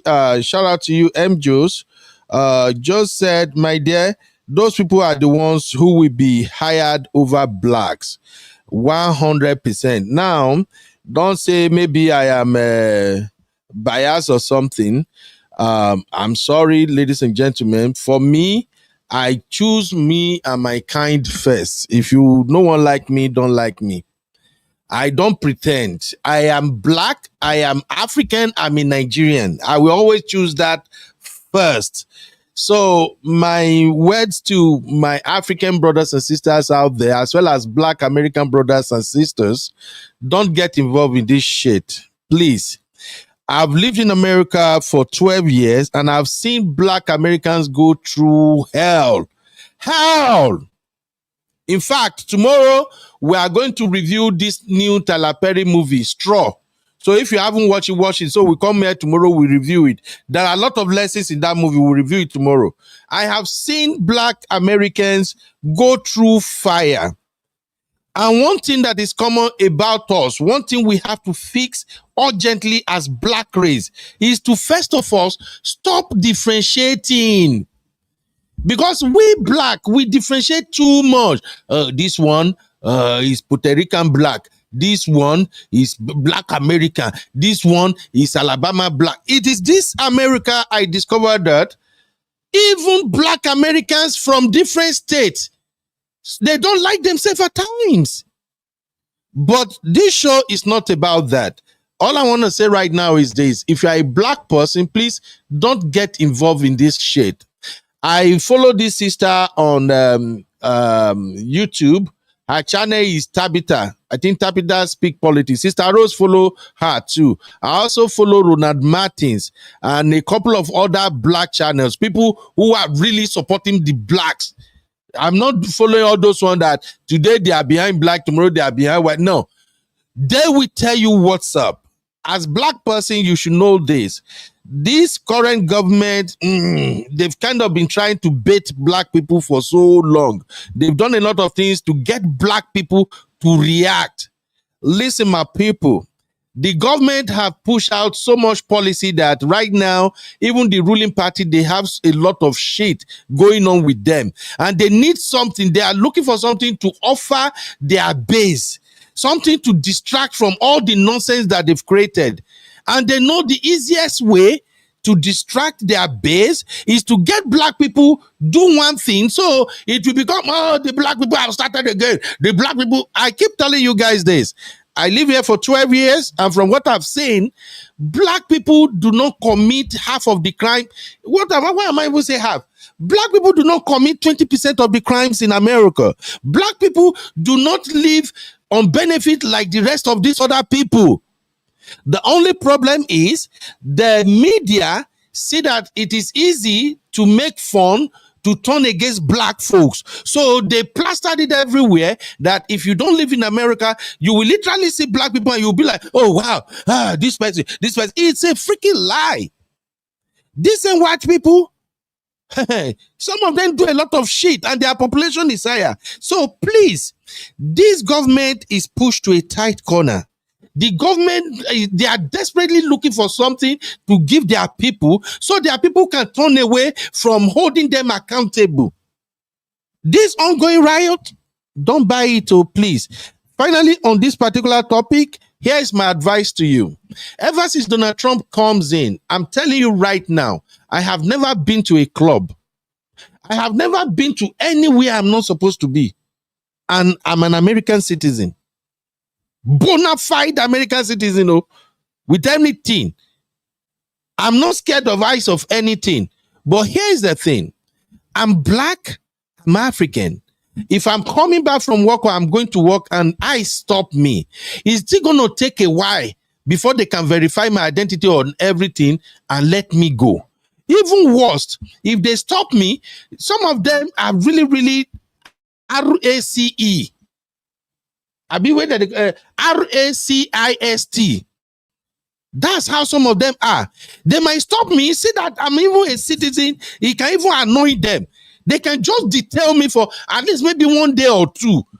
Of course, they will have looked me up, check me with social security number. They will see everything about me. But they can just say, you know what? Let's just punish him. Before I will come out and say, oh, I want to sue, now waste of time. But listen. If I'm arrested, I'm being kept in jail for 1 day or two. I have family. I have children. I have wife who depends on me. I have people I'm taking care of. Imagine the emotional stress that will happen to my wife and children. So because of that, I said to myself, this is not a time to go to places you are not supposed to be. This is not a time you hang out where you are not supposed to hang out. Why? I have nothing to fear, but that 24 hours, maybe 1 week, do you know what I will do? So if me, that I have no reason, I don't care if I like make it drive past my house, I go even carry my water they drink. But if I can say, let me caution myself, let me just chill. How about you that your paper is still under regularization? A word they say is enough for the wise. Thank you, everybody. All right. Thank you. Ben, Thank you. can I just say something very, very quick? Let me link it to Nigeria. You see this active things that they are doing in Nigeria, fighting that you see Americans doing, fighting back. Ben, what stops Nigerians from doing that? Because From doing what, ma? Americans are fiction. Huh? You said what stopped Nigeria from doing what, ma? I didn't get that part. What stops Nigerians? Mhm. See the way these people of the community are fighting back to an efficient, we're talking about efficient law enforcement that knows Yeah. everything that's going on. Nigeria is not efficient. Let's not lie to ourselves. Why can't Nigerians fight this way to the politicians and everyone? Because if it comes to any other abominable thing, that one they can do. If it's to unalive people, if it's to traffic people, if it's to do the ORGAN harvesting, that one they can do. They're very talented. That same energy. Why can't none of this be done to their politicians, to these people who are oppressing them? Because Yeah. if that was done, okay, we just talked about the pastor. You said that there are doctors there are people. He's not feeding them. He's not doing anything for them. If anything, he needs them. His only interest in those people are their donations. That's it. Right. So the same way these people are fighting back. Remember, I told you change comes when people act. Why can't Nigerians do the same thing? What stops them from doing the same thing? Well, the simple answer I can give you is that Nigerians are balling. Their back is not against the wall yet. So that's the answer I can give you. When their back is against the wall, they will know how to fight back. Ben, Thank you. their back is not against the wall with the gasoline, with It's the not. Sister Rose, their back is not against the wall. Uncle Ben, are you talking about us? Or you're talking about Yes. Yes. Uncle Ben, When that's their not back a is fair thing against the to wall, say. Oh. That's okay. not a fair thing. I sent some videos to you, sir. Sorry, some pictures to you, sir. You didn't say anything. Our back So, is against the wall. Every time we try to fight, they mhm. find a way to talk. They find a way to oppress us and shut us up. It's not easy. It's not as easy Sibi, as you're saying it. can I say something, Sibi? You might very well, Ben. I'm sorry. Let me just say something very quick, and I'll step back. Sibi, I'm not going to sit up here and talk like I know. There's no way I can totally understand what you people are saying. I can't. But I think some of it is lack of organization. I think if the people took their time, I get what you're saying. They fight back, but sometimes to fight and win, as Ben would say, you have to be strategic. And even in your attacks, you have to be strategic because they're not organized down there. They're not. So if Americans can fight this type of enforcement, there's no reason why Nigerians cannot come against that useless bunch of people. All right, sister. Nigerians are not united Good because point. of jealousy. If you see people who comes up to antagonize VDM, you are hypocrite. You are doing this, and then you are saying why is Adefarasin blah blah blah. Are you not? You don't you see them? So Yeah. No, you're right. You're correct. I don't know whether it's because they feel that he's making money, they're not making money. I have no idea. Say, for instance, you don't like him as a person. Why don't you join force to fight this common enemy? But no, everybody is divided. Now, the one is preaching that, oh, Christian, you have to know that this fight is against the Christian. Lele, lele, lele. Is he a Christian? Obviously, I see it from that angle. Our people are not united out of hatred, envy. They can never fight a common fight. That's what the problem is. Thank you. Thank you, my Well said. thank you. I'm just gonna close out this segment with this one coming from Luke. Sister Latu, I see all your comment. Thank you everybody for sharing. It's because we are running out of time, but tomorrow we're gonna have a really good show because I'm off tomorrow again. All right. I'm gonna close out this segment with this word from Luke. Luke said, leave Niger matter, I beg. Nobody won't die, but everyone won't go heaven. Uh, Niger never ready to fight. Nobody won't die for Niger, and I agree with that. When it begin touch everybody, then go wake up. Remember Auntie Grace and Sister Rose, when we were having this conversation in the backstage about people possessing GUL and all that, I said, right now, I will vote for all Nigerians to have GUN because you know why? All the rich people, all your pastors, they have GUN. Now, at least God don't expose one for now. They do, they have. You Yeah. have GUN. If you are a big boy in Nigeria, you will have GUN. Not you can get anything in Nigeria if you get money. So when you say, no, it's gonna be rough. No, me, I vote for it. I live in the state of Texas. Everybody knows this is the city, this is the state of cowboy. You do loud, you will find out. Everybody carry GU and waka. I have one staff at my work. She's the one that started calling me Uncle Ben, Uncle Ben, Uncle Ben. Very, very nice, fantastic African American lady. One day we were talking just outside though. Then he said, "Oh, Uncle Ben, you want me to show you my stuff?" I'm like, "Oh, what stuff?" She bring it wallet come out. How even they fancy? Now pink color. From that day where I don't see them. Now, if you see distance where they give her, and I say, "Wow, you get GUA." But that being said, these people are protecting themselves and they are deceiving Nigerians, and Nigerians are accepting. I know what I'm saying anytime I say that, look, when Nigerians' war back is against the wall, they will react. Not be one pastor now fuck up now, go stand in front of altar and lie to all the church members, and they stand up clapping. Hey. And he said, let's pray for the bloggers. Let's just let it go. Thank you, everybody, for your contribution. You know, when we come here like this and we are having this, our real fam conversation, it's hard to let go. M. Jones, I see all your points. Thank you very, very much. Thank you, Sister Yvette. Thank you, everybody, for sharing. Now, just to close out today's show, I have just this last clip to show you. Welcome to the African Podcast, your go-to destination for infotainment. All right. So the last item we have right here, I still have like 3 other items, but maybe we will review all those one tomorrow, is Davido embarrassed. And on this matter of Davido being embarrassed, I owe an apology to a couple of sisters. I can't recall all their names now, but I know they are Boss, part me of our too. real family. Me too. Simbi, to balo joko Yes, Simbi only for apology. Simbi, I go give you chinko if you don't sit down one place. All right. The people I owe apology, I think I owe B-Flex apology. Not in full, just for one time she made one very vital point and I kind of disregarded it. You remember when Davido and Sophia, they were having their gbas, right? When they are doing that child custody battle, everything.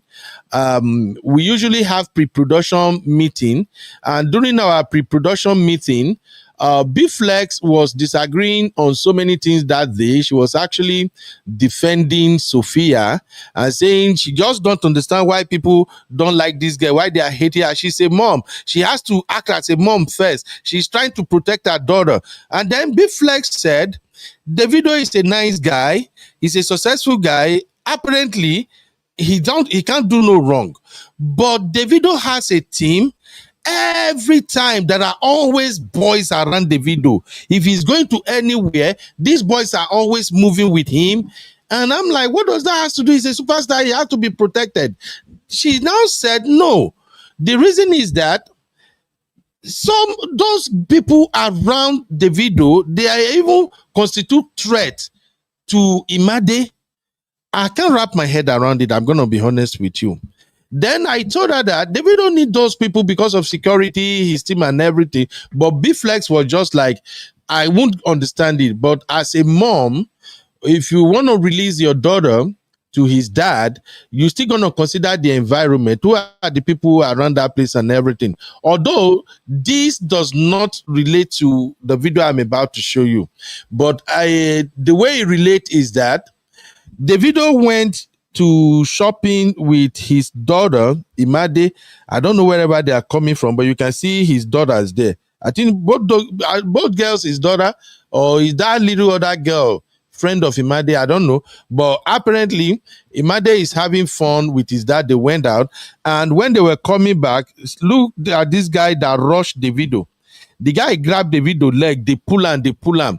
I get it. The guy is also trying to make a living. Life is not easy for people in Nigeria, people. I'm going to continue to say this. So life is not easy. The guy was just trying to seek Davido's attention. So despite all the security guard and everything, the guy dived into the crowd and grabbed Davido by the leg.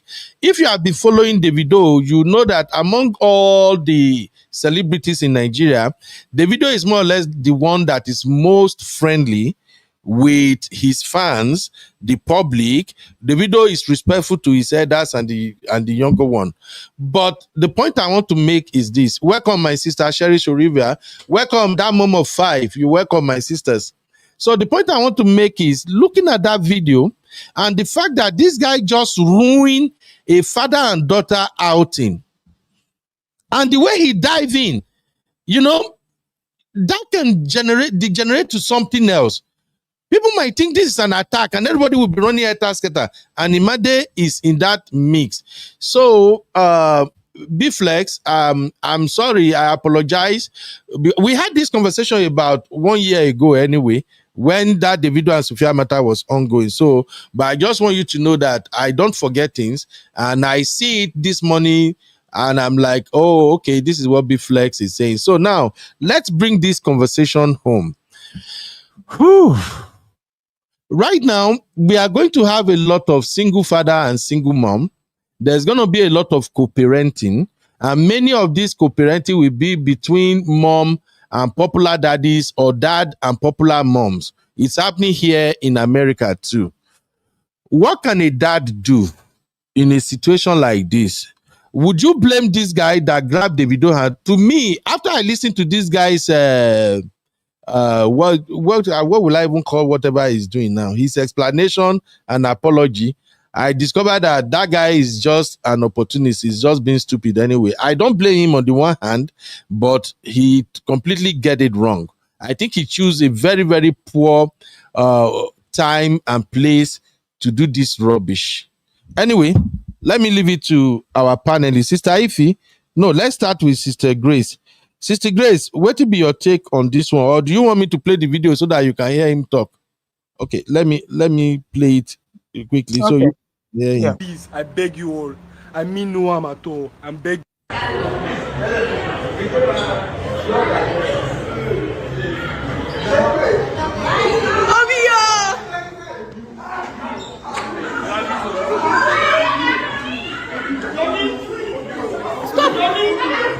Stop, now you don't want to fall in. Stop it now.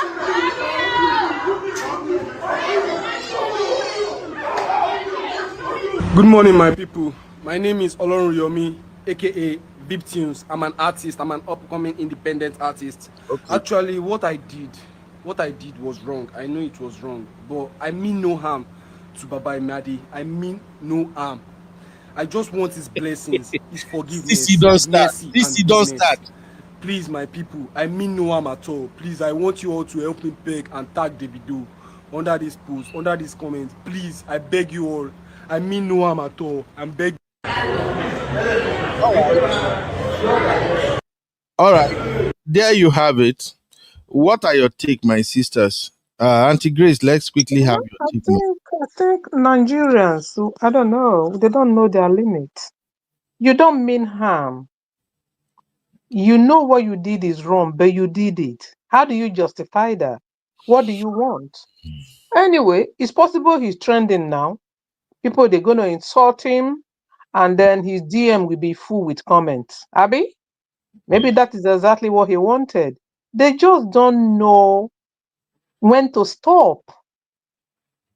How was he going to pull him down or what? That was like anybody could have taken that as an attack. And the girl would be so frightened. Are they fighting my dad?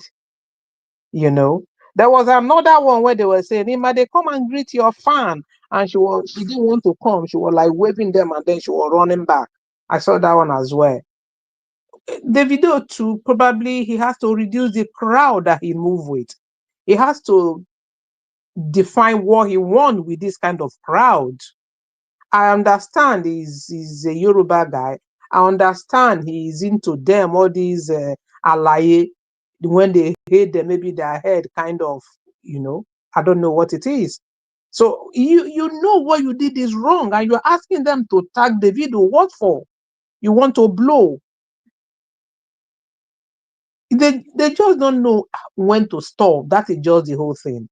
And I don't know whether to say, yes, Davido should limit how he mingle with them. But in this occasion, he didn't know it was going to happen. I wouldn't blame him so much. But he should just limit his how. Well, if you don't interact with them, they say you are proud. It's just difficult, but he should have a way to limit how much people come, especially when he's out with the children. But then he didn't know this one was going to come. So I think it's just the stupidity of this one anyway. I don't know what he was looking for. Maybe he just wanted the video to say, okay, throw him one bundle. That is how they roll. Auntie Rose, why now? He said, Auntie Rose say one bundle. All right. I know. Grace, Auntie Grace, Grace. Oh shit. Oh, I'm sorry, ma. No verse. Auntie Rose, don't worry. We're Why are going you to always start sharing this confused? name. No, I'm going to find Ben. I'm going to find Ben. Ben, you must pay 1,000 for that We're going to start infraction. sharing the And, name. Somebody tag me, embarrassing, Auntie Rose. I disrespecting just Lady Grace. ignored. Yeah, I just ignored. I don't mind it anymore. Auntie Grace, no verse. I think I'll beg you. Sister Rose get wahala. She did my head just like Sisi. So that's why every time I walk call you, and you are always here with me too. So sometimes they mix the two together. I work like no verse. Thank you, Auntie Grace, for that take. Now my people then come over. My time don't they run, they go. Now I'm gonna do me bad both. But anyway, let's do it real quick. Sister Rose, your take real quick, ma.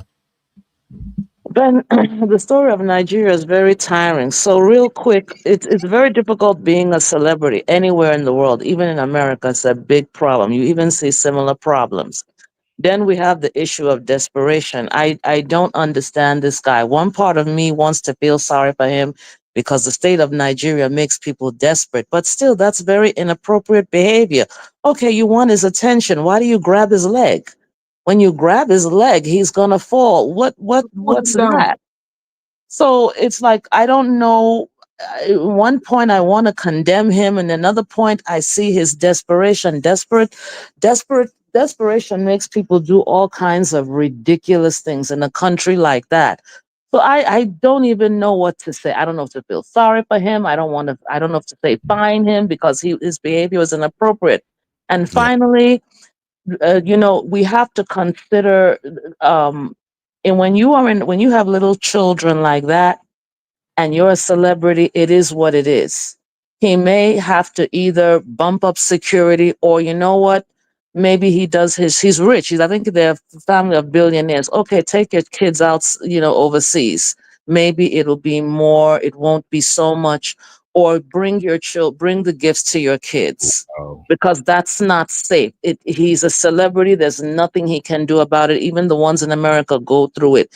Either bump up security, have security all over him, have 10 of them. He can afford it. Or he may have to reconsider where, because that's putting those girls' lives. Someone could abduct them in the whole ruckus of that. Someone could abduct them or harm them. So that's my take. All right, thank you very much. I have to let you guys go now so that I can end up with one person and land up. Thank you for your contribution, Sister Rose. Thank you, Sister Grace. God bless you, ma. I really, really So appreciate much. your Yeah, time. thank Yes, you. ma. Yeah. Thank you, Sister Rose. Sister Rose, we go talk anyway. Thank Oh, you. Thank you. Uncle B.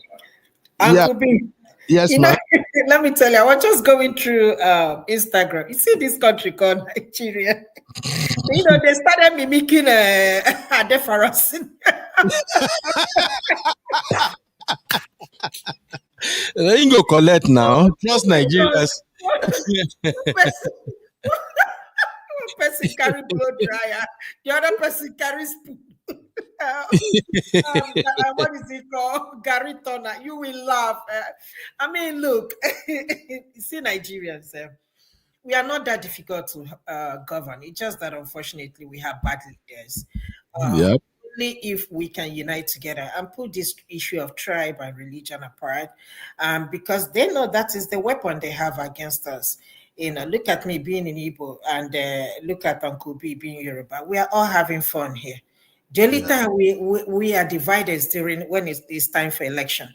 Uncle B will come here and tell me, oh, my Igbo, I don't want you. Tinubu is our president. He's from my place. It's our turn. But after all that, look at us here kissing each other and hugging each other. It's not that serious. Life is not that serious, but we are making it serious for us. So let us love to love each other. Until then, see you guys next time. Thank you, Sister Ify. Thank you for hanging out with us today. That's my real fam, Sister Ify. Always bringing it 100. Thank you, man. We appreciate your time. All right, let's narrow it down now. Sister Rose. Okay, I got to let Sister Rose out of the studio now. All right, I got Honey Babe and Sissy. Honey Babe, you go first. So me and Sissy will round up. What's your take, Honey Babe, my beautiful sister? On what you on this video? I'm about to just yell, Honey Babe! Right? How are you? Sorry, I literally just came on. On this video, is that what you're talking about? About this Davido scenario, what's your take? I mean, I really don't know what to say. I mean, desperation to me is not an excuse. There's kids there. I mean, if he had injured the child, and he's coming on to beg, how would that change anything? Yes, there's things happening in Nigeria. Yes, things are desperate. But there's a time and a place. He could have easily. Sorry. Sorry, just give me 1 minute. Let me do something, Ricky. So continue when you don't see pick up. Just 1 minute. Yeah. But I'm want me to still talk? Go ahead. Yeah, I mean, like I said to you, there's a time and a place. And I think this argument of desperation, is it desperation when you delete someone? There's no excuse for this type of behavior. To me, it makes me think that, is there mental issues going on? There's children around. He's going about his business with his children. It's just not, you're holding someone's leg. I mean, like someone said, supposing he fell. I mean, I actually don't know what to say. Honestly, this is just crazy. I know the essence of being a celebrity, you're going to get situations like this. I think that he definitely should beef up security. And I think personally, he needs to have a conversation with himself. Is it appropriate for him to be taking out his children in certain outings? I think that he really needs to think about, is it appropriate to take those kids there? I'm looking at the video now and I didn't see the security until maybe they were in the background. There should be one in front, there should be one behind, there should be one at the side. He's a celebrity. I think the lack of presence is quite disappointing. And I think it's just kind of like a call that if you're a celebrity, make sure you have the appropriate security, especially when you have your family and your children around. And I think this guy, I'm sorry, there's nothing you can say.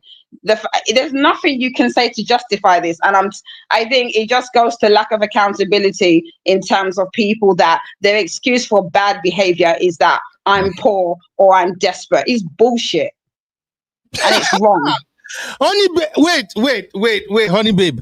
I don't know what's going on with my real fam sister today. Everybody, Sister Ivy came here. Sister Ivy lash out and went after the pastor. Now, Honey Babe say it's just bullshit. It's bullshit. It really does my head in. Is that he's desperate? Nigeria. It's not an excuse for bad behavior. This is wrong, and it's scary for the kids because I'm a parent, and a lot of us are parents. This, Yeah. anything could have happened to those children, and there's no excuse for this. That's all I gotta say. I think there should be a lot more security presence, and I think he should sack the security that he has, because to me this shouldn't have happened. There should have been a much more bigger security presence, and this guy should come off social. I don't want to see his face. I'm looking at it while I'm speaking. This is unacceptable. He should be arrested and he should be prosecuted, so that it's a deterrent for anyone else that is crazy enough to try and do this type of stupidness. Thank you. Thank you. Thank you, honey babe. We don't have time, but tomorrow we're gonna have a full show tomorrow. Please, everybody, go and see this movie. Yeah, thank you, honey babe. So me and Sisi, we're gonna round up. Me, Sisi, and my Wahala girl CB. But please, for tomorrow's show, let me give you a head up. All right, if you have Netflix account, I'm not going to recommend that Tyler Perry movie, Uncle Ben, because I'm not watching. Straw, Uncle Ben, you mean straw? We're gonna discuss it tomorrow, and I want people to have an idea what we're gonna be talking about. All right. Now I watched the movie, but because of our time and since it's gonna be part of our review tomorrow, I won't say much about it today. I want everybody to go and watch it, and then we will come here tomorrow and discuss the lessons. The lessons in that movie is for Black people, all our Black people. So be ready. Go on Netflix, watch this movie. I usually have issue with Tyler Perry movies. In fact, I stopped watching his stuff but after I watched this movie, something clicked yesterday. I had an epiphany. Epiphany, which one? Epiphany. You corrected yourself. Look, I know they stress you me. use Ondo accent to pronounce it. Okay, I have an epiphany. No, epiphany. Don't mind this CB now. CB say I should use Ondo accent, and I say let me say it in Ondo accent. I have never seen a crazy girl like Simbi. Simbi will not let me breathe. Anyway, as we are rounding up, this is the movie I want you guys to watch if you have the time. It's just 1 hour, 47 minutes. In fact, the main movie itself is just like 1 hour, 32 minutes. So please see the movie. It's going to be part of our review tomorrow. And I discovered some lessons there that I really want to point out. Lately, I really don't like Tyler Perry movies because I believe the movie is always depicting Black people in this poor, thing. But after I saw this one, something clicked, and I'm going to talk about that tomorrow. But as we are rounding up now, CC, let's come back to this Davido situation. Okay? Let's come back to this Davido situation. It's Monday today, right? Happy Monday, real fam. Yeah. Hope you had a good weekend. I did, my sister. Had a good day. I joined late because I was cooking, so I can only talk about the Davido. I don't really know anything about the case of that pastor and his GWN or no GWN or whatever he had. So I'm not going to comment on that. I think everybody did a good commentary. Do you know what? I think everybody has said everything that I wanted to say regarding this situation of this supposed fan.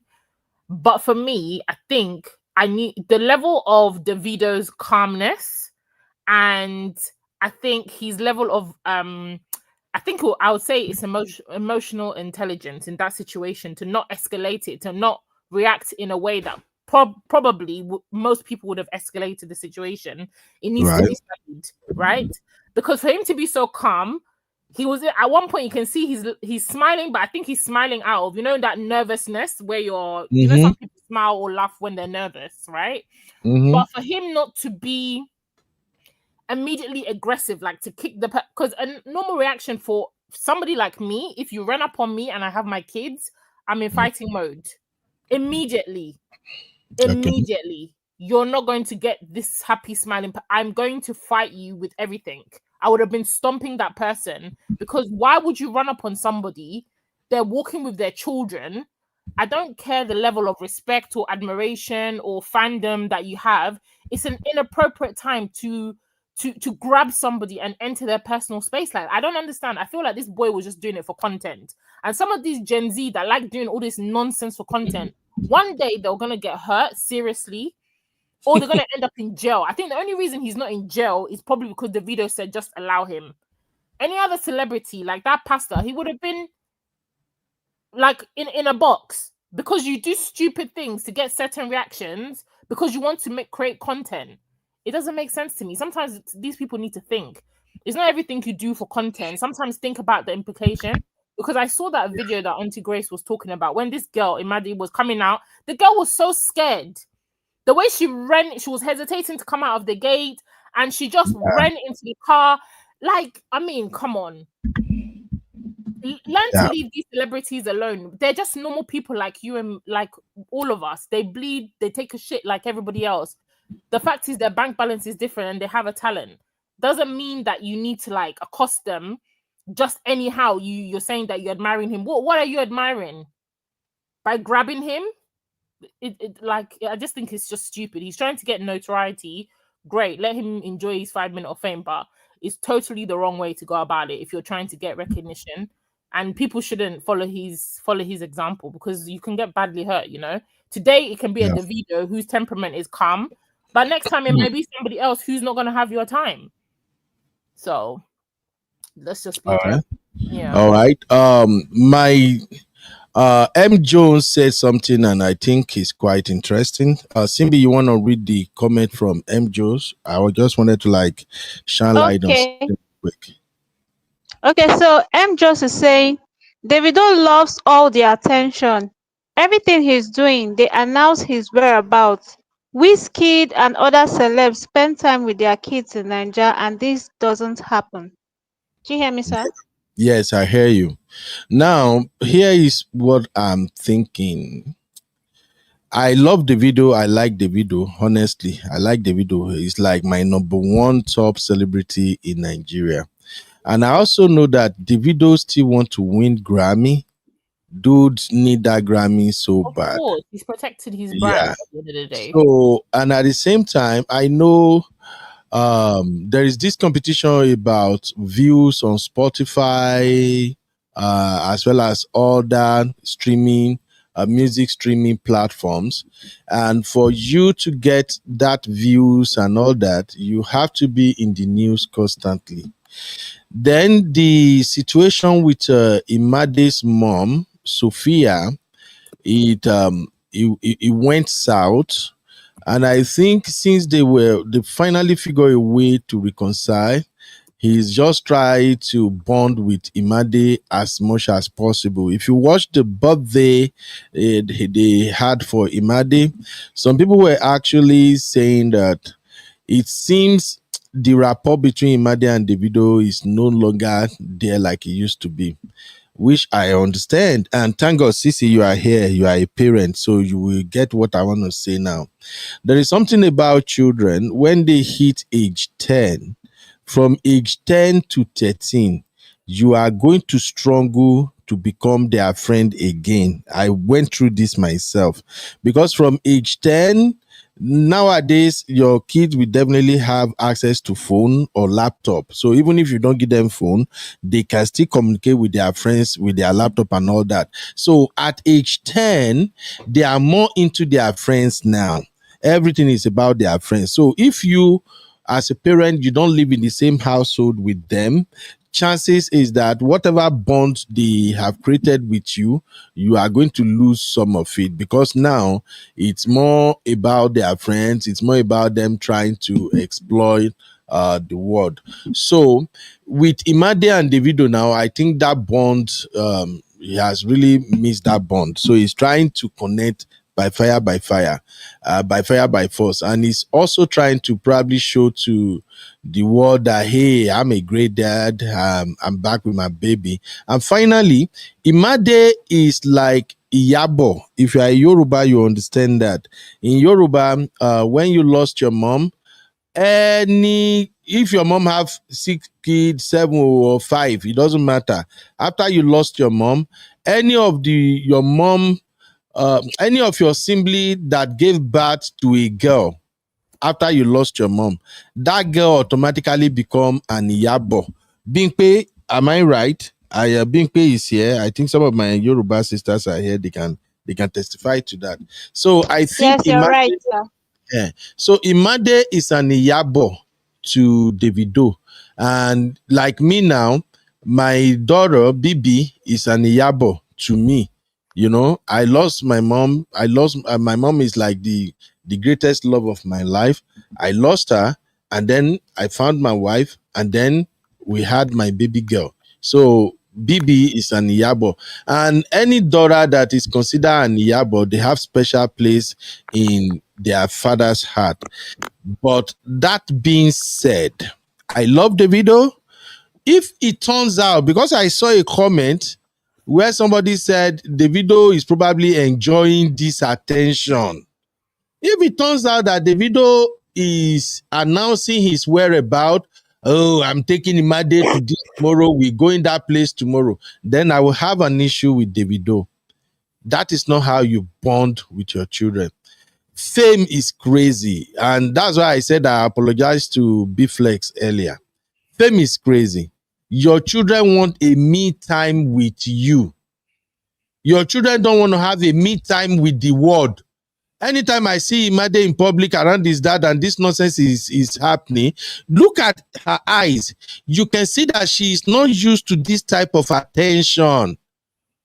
So if it turns out Davido is actually doing this for clout, no, I will have issue with him, but I still love Davido anyway. He's still my paddy. But coming back to what everybody is saying, Davido definitely need more security. I get it. Davido is a Yoruba, but something about some of we Yoruba guys is that if we can feel it that people love us, sometimes we drop our guards. Ask a lot of Yoruba, they can prove what I'm saying to you now. If we feel like, oh, I'm around people that love me, we tend to drop our guards and then shit happen. So I agree with you need to increase the security, especially when you have your children. That's when you want to boost that security. You don't want all this attention. Spending time with your children is a rare moment. Me right now, I cherish every moment I spend with my children. I know they take and they play. It's like the best part of my life. So that's all I can say about this. But now, B-Flex, this troublemaker B-Flex, I think we may have this conversation tomorrow. I not just want to dive into wait to make I see. Simbi, what is B-Flex saying here? B-Flex says something. I started earlier. I want CC to help me address B-Flex it. is saying, Go ahead. Can I go ahead, sir? Yeah, go ahead. He's spending time with Imade now after a long hiatus. Okay, he's spending time with Imade now after a long hiatus. But I think I saw a comment. Maybe it's not from B-Flex. I saw a comment in the chat where somebody said Sophia can actually use this. M. Jones. Video. Is it M. Jones that said that? Okay, that's Luke. That's Luke. Check. Yeah, No, that's Luke. Luke. Okay. Somebody says Sophia can actually use this against Davido because he put the baby's life at risk and all that. Well, B-Flex, make I tell you, make your Sophia go sit down. Okay, so if she was with him, and let's say she was married to him and this happened, is she gonna get him arrested? Exactly. So, I mean, she should stop all this nonsense. Davido is a celebrity. Unfortunately, is the status, the type of person that he is, he's not a very pompous person. Maybe that's why he doesn't like to move around and really, he likes to just be around his people. He wants to be down to earth. Maybe he should stop doing that because people are mad nowadays, right? But the few, like this guy, on a normal day, he has very positive interactions with his fans when he's walking and doing he's whatever he's doing around Nigeria, right? So I don't think she can really say that just as a one-off incident. Herself, she's on that Real Housewives of what is it? Real Housewives or whatever. Real Housewife of Ajegunle of Lagos. She's also trying to build her brand and her popularity. She's hoping to build that. So is she also going to stop going outside with Imade, she's also recognizable herself now. She's put herself on a public platform. She's also having the celebrity that she's craving. She trying to say when she goes out, people don't recognize her, people don't come up to her fans. Okay, then they might not be as mad as this guy on this one-off occasion, but to try and say, oh, I'm going to, that's why I said for me, if I'm going to do conspiracy theory, I will say that it's her people that sent this guy to do this movement that was mad, because all of a sudden, the video has Imade, she was complaining about the same thing, about, oh, security, and then this thing happens. It's very coincidental. To me, it's not everything that's a coincidence. Sometimes some of these things are just staged. So, you know. Oh, you think he can stage this? No, not See, him. Nigeria is different too. Can stage this because it proves her point, right? That Imade being around her dad is dangerous. Oh, are you saying maybe Sophia can stage this? Maybe people in her camp. Of course. Sisi, Team Sophia will come after you. I beg. It's true. I love you, my Sisi. I beg. I love you, my beautiful sister. Team Sophia will come after you. They'll say, It's true. So if we're gonna say that, then it's true. We can all say that, because to me, all of a sudden, he's been moving with his other kids. He's gone to concert, that big concert. Chioma was with his kids in the concert. When he was on stage, nobody jumped on the kids. Only now, Imade popped up. Everybody's jumping on Imade when he's there. Come on. It's like, okay. We can also put 1 + 1 and add 500. So, Sisi, please. But Sisi, I think it's just a coincidence. So I don't think Sophia would want to put everything in this life. There's some things that's not coincidence. There's not everything. Some things are not coincidence. It's too much of. Okay. How come only Imade? How come? Okay.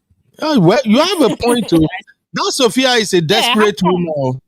I'm sorry to. Okay, she's not a desperate woman. Make una not attack me. I'm trying to be gentle and calm today, but I think I don't trust Sophia that much. She can do anything for attention.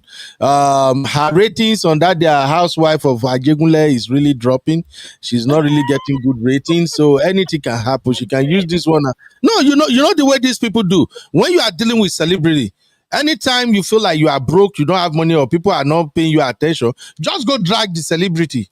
The attention will come back to you. That's how it works, you know. So that's Sophia. B-Flex. It's like I have to invite B-Flex here one day. B-Flex, you and I, we need to have a one-on-one. When are you going to be my special guest, B-Flex? Let's talk about this, Sophia. I need you to come and explain to the world the things we really don't see about Sophia. As far as I'm concerned, Sophia is almost 7 years, 8 years senior to Davido. For her to have forgotten her. Why does that matter, Uncle Ben? Leave it matters. It matters. Did you know I wouldn't want a Sophia that senior my son with 8 years to be having kerewa with my son. Oh, stop. They're all adults. Which adult? Is she not adopting his life now? So I'm going to bring B-Flex here. We will have a special segment, a special show where B-Flex need to come and convince me and other people why she think we don't see Sophia in a good light. But anyway, it is what it is. Let me take this comment from Sophia. Sophia said, okay, Jones said, Sophia, Jones. All right, go ahead. Read it, please. Just says Sophia only has problems when I think because she can't be with Davido. Exactly. I stamp it. You are right, my dear. And she added this. I disagree. You disagree? Yes, Uncle Ben, you're not lying. Sophia is very desperate. That's coming from M. Jones. Baby, you're desperate, Bruku.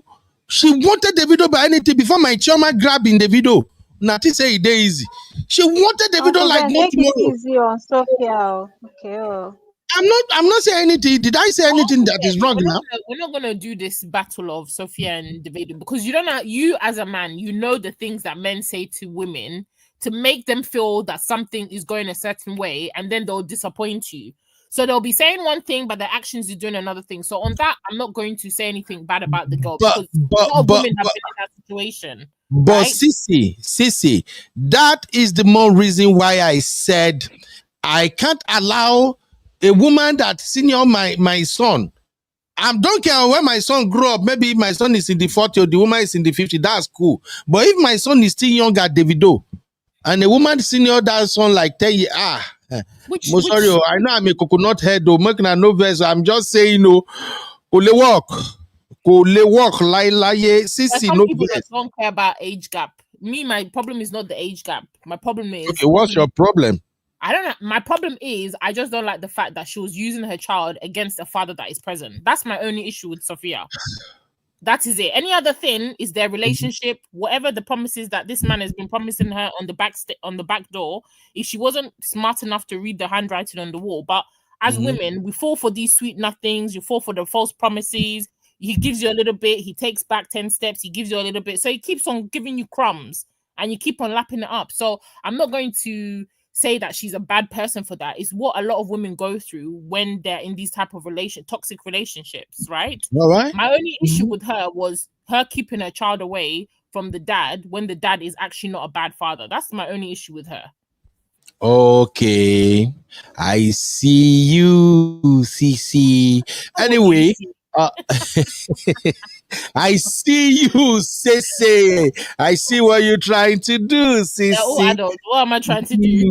Cece. What am I trying to do? I see what you don't have problem with the age gap, but you have problem with. Ben, do you have a problem with? Do you have a problem with Regina and Ned Walker? I'm not seeing you setting cameras complaining. Oh, I've always said it that I'm not a fan of that nonsensical thing because of money. Don't you see Regina constituting nuisance on social media now? That girl is missing Bola. She's missing attention. She's missing everything. She's missing her teens. What are you saying? She doesn't live life. Look, Sissy, I know these are some of the hard conversations that we used to have here, and I thank God that our channel is blessed with mature people who can actually have conversations like this. There is, when you see a man or woman who stop running around, maybe after they are married or something, or at certain age, it is because they have done all the rubbish they want to do when they were younger. They have been everywhere, do many of the nonsensical things they want to do. And that's why, have you ever seen me do any show about body count? No, because even me, where they follow you talk, if they talk of body count, are they wrong be that? I have to confess, Sissy, body count in how long ago? How long? So, but when you get to certain age, you will focus on what is more important because you have lived the life. Me, the auntie where is virgin me, I could say auntie because it's senior me small. The virgin me at age of 14, I can confess that it's not big deal. At age of 14, I don't begin to cry. So from age 14 all the way to when I met my madam, Ilela no. But now, at this age, what am I looking for? So that's the point. When people, and that's where I feel sorry for men and women who got married at very early age. Some got married at age 20, 21. They have not explored life. They have not really explored themselves. They have not taken risk. I've always said that there are two types of adventure. There is the adventure you do physically in location and places like this. But you see that bedroom adventure, it's a different kinds of adventure. I pray everybody experience it. I don't know if you get what I'm saying, Cece.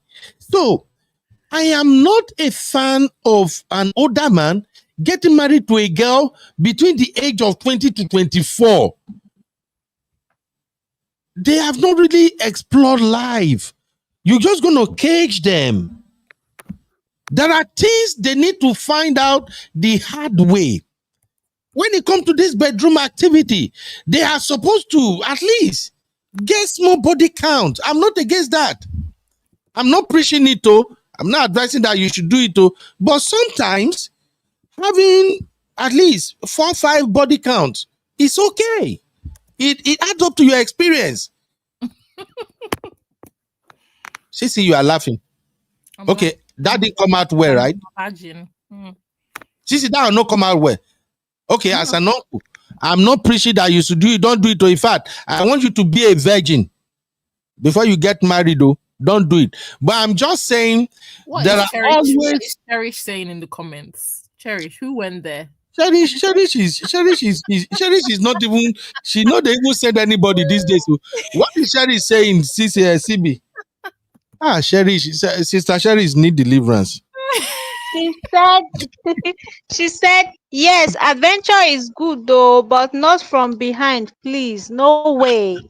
Behind, back door, Uncle Ben.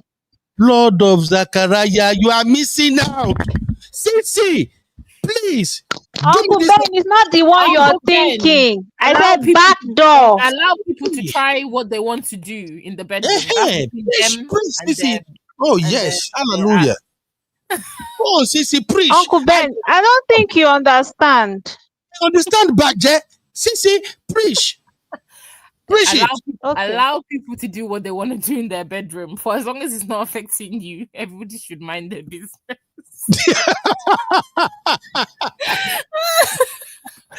And in addition to that, if you are listening right now, if you have never experienced coming into the house through the back door, you are missing.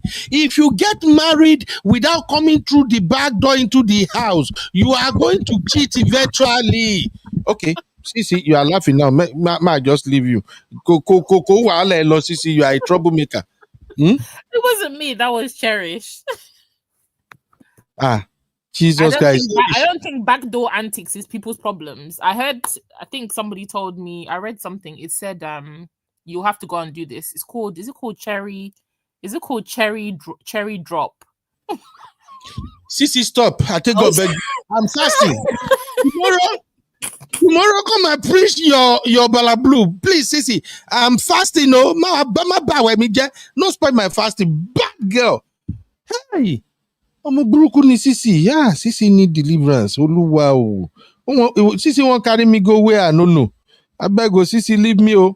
Anyway, this has been a very fantastic show. Thank you guys for hanging out with the Real Fam. We don't take this for granted. Thank you for all the chats, all the contributions.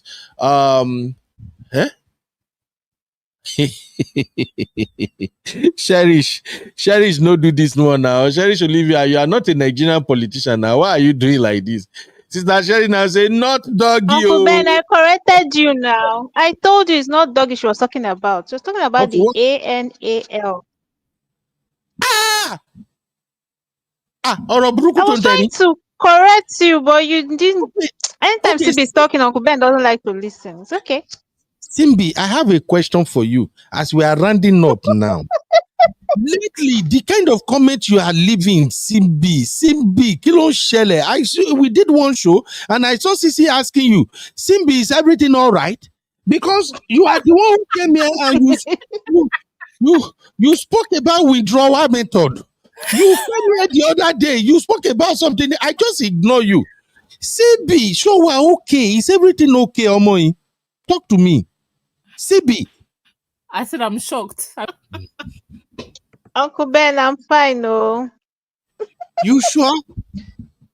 Uncle Ben, don't allow me. I don't want to say anything, no. Let me not say anything. That dog is overrated, I beg. Doggy is overrated again, CB. He's overrated. I swear to God, I'm not having this conversation with you, Omobruku. You are a bad girl. You are a very, very bad girl, Simbi. He shocked you. You don't know how to get out. He shocked me. Which kind of people I get for here, blood of Jesus? Yes, so Bingpe. I was confused when you be stand back door entry. Thank God, CB saved you. Hey, I'm really old school. When I hear back door, my mind be saying, you know, the regular fantastic style now. Why would you people even think about that at all? Please don't let that be part of your conversation. I don't want you to wear pampers, so please. BDSM, I'll be waiting with that thing. Where is CC? What did they call that nonsense now? BDSM, Abi, don't do it. Don't do it, oh. When God created us, God created round peg to mash round hole. Biko. See, can read in background. It's pencil and eraser. Pencil and eraser. That makes sense. Which one is pencil and eraser again? Sorry, pencil and sharpener. Sharpener, sorry. And sharpener one top. Pencil and sharpener. Okay. I see what you CC is planning to do, but let me tell you guys. I'm not involved. It was Cherish. CC, everybody knows that you are the most corrupt member of the real fam. You are as corrupt can be when it comes to this romantic journey, CC. You guys cannot stop you won't spoil my faith. I just gave my life to Christ. Simbi, give us prayer. Uncle Ben, you people who say doggy is actually interested because they've not done, better cowgirl. Cowgirl or the cowgirl reverse? Which kind doggy? I'm done. Simbi, good night.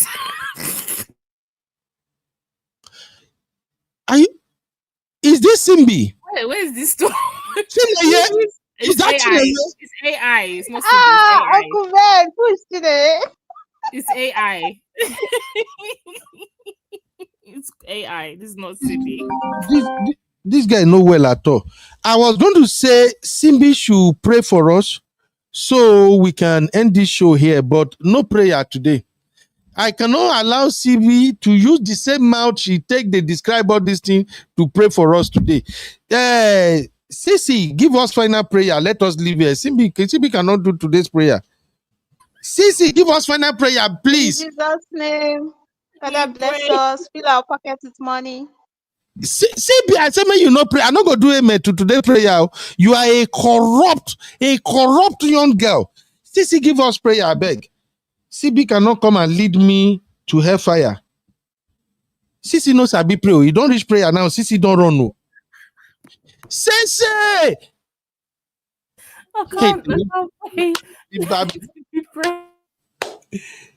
Sissy! Sissy, you can pray. I should hit it too. You're making me laugh. Dear Lord, thank you for the platform. Thank you for Uncle Ben. Thank you for our panelists. Cover everybody's nyash with the blood of Jesus. Yeah, Sissy,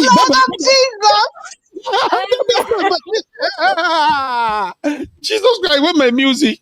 You people cannot come and spoil this platform. You need deliverance. I need pastor. Oh, long. Where I go find these girls? So Motidaro. Where music make her run? Jesus Christ. Sissy, come on for this studio. Bad girl. Me tell you, I not even see the Sissy remove. Yeah. Jesus. Simbi, you two come on for this studio. Just leave. You guys are just something else today. You cannot come and spoil my ministry for me. The ministry I've been trying to build for a very long time. I'll see you tomorrow, real fam. Bye, everybody. God bless you all.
Welcome to the African Podcast, your go-to destination for infotainment, trending updates, and thought-provoking social commentary.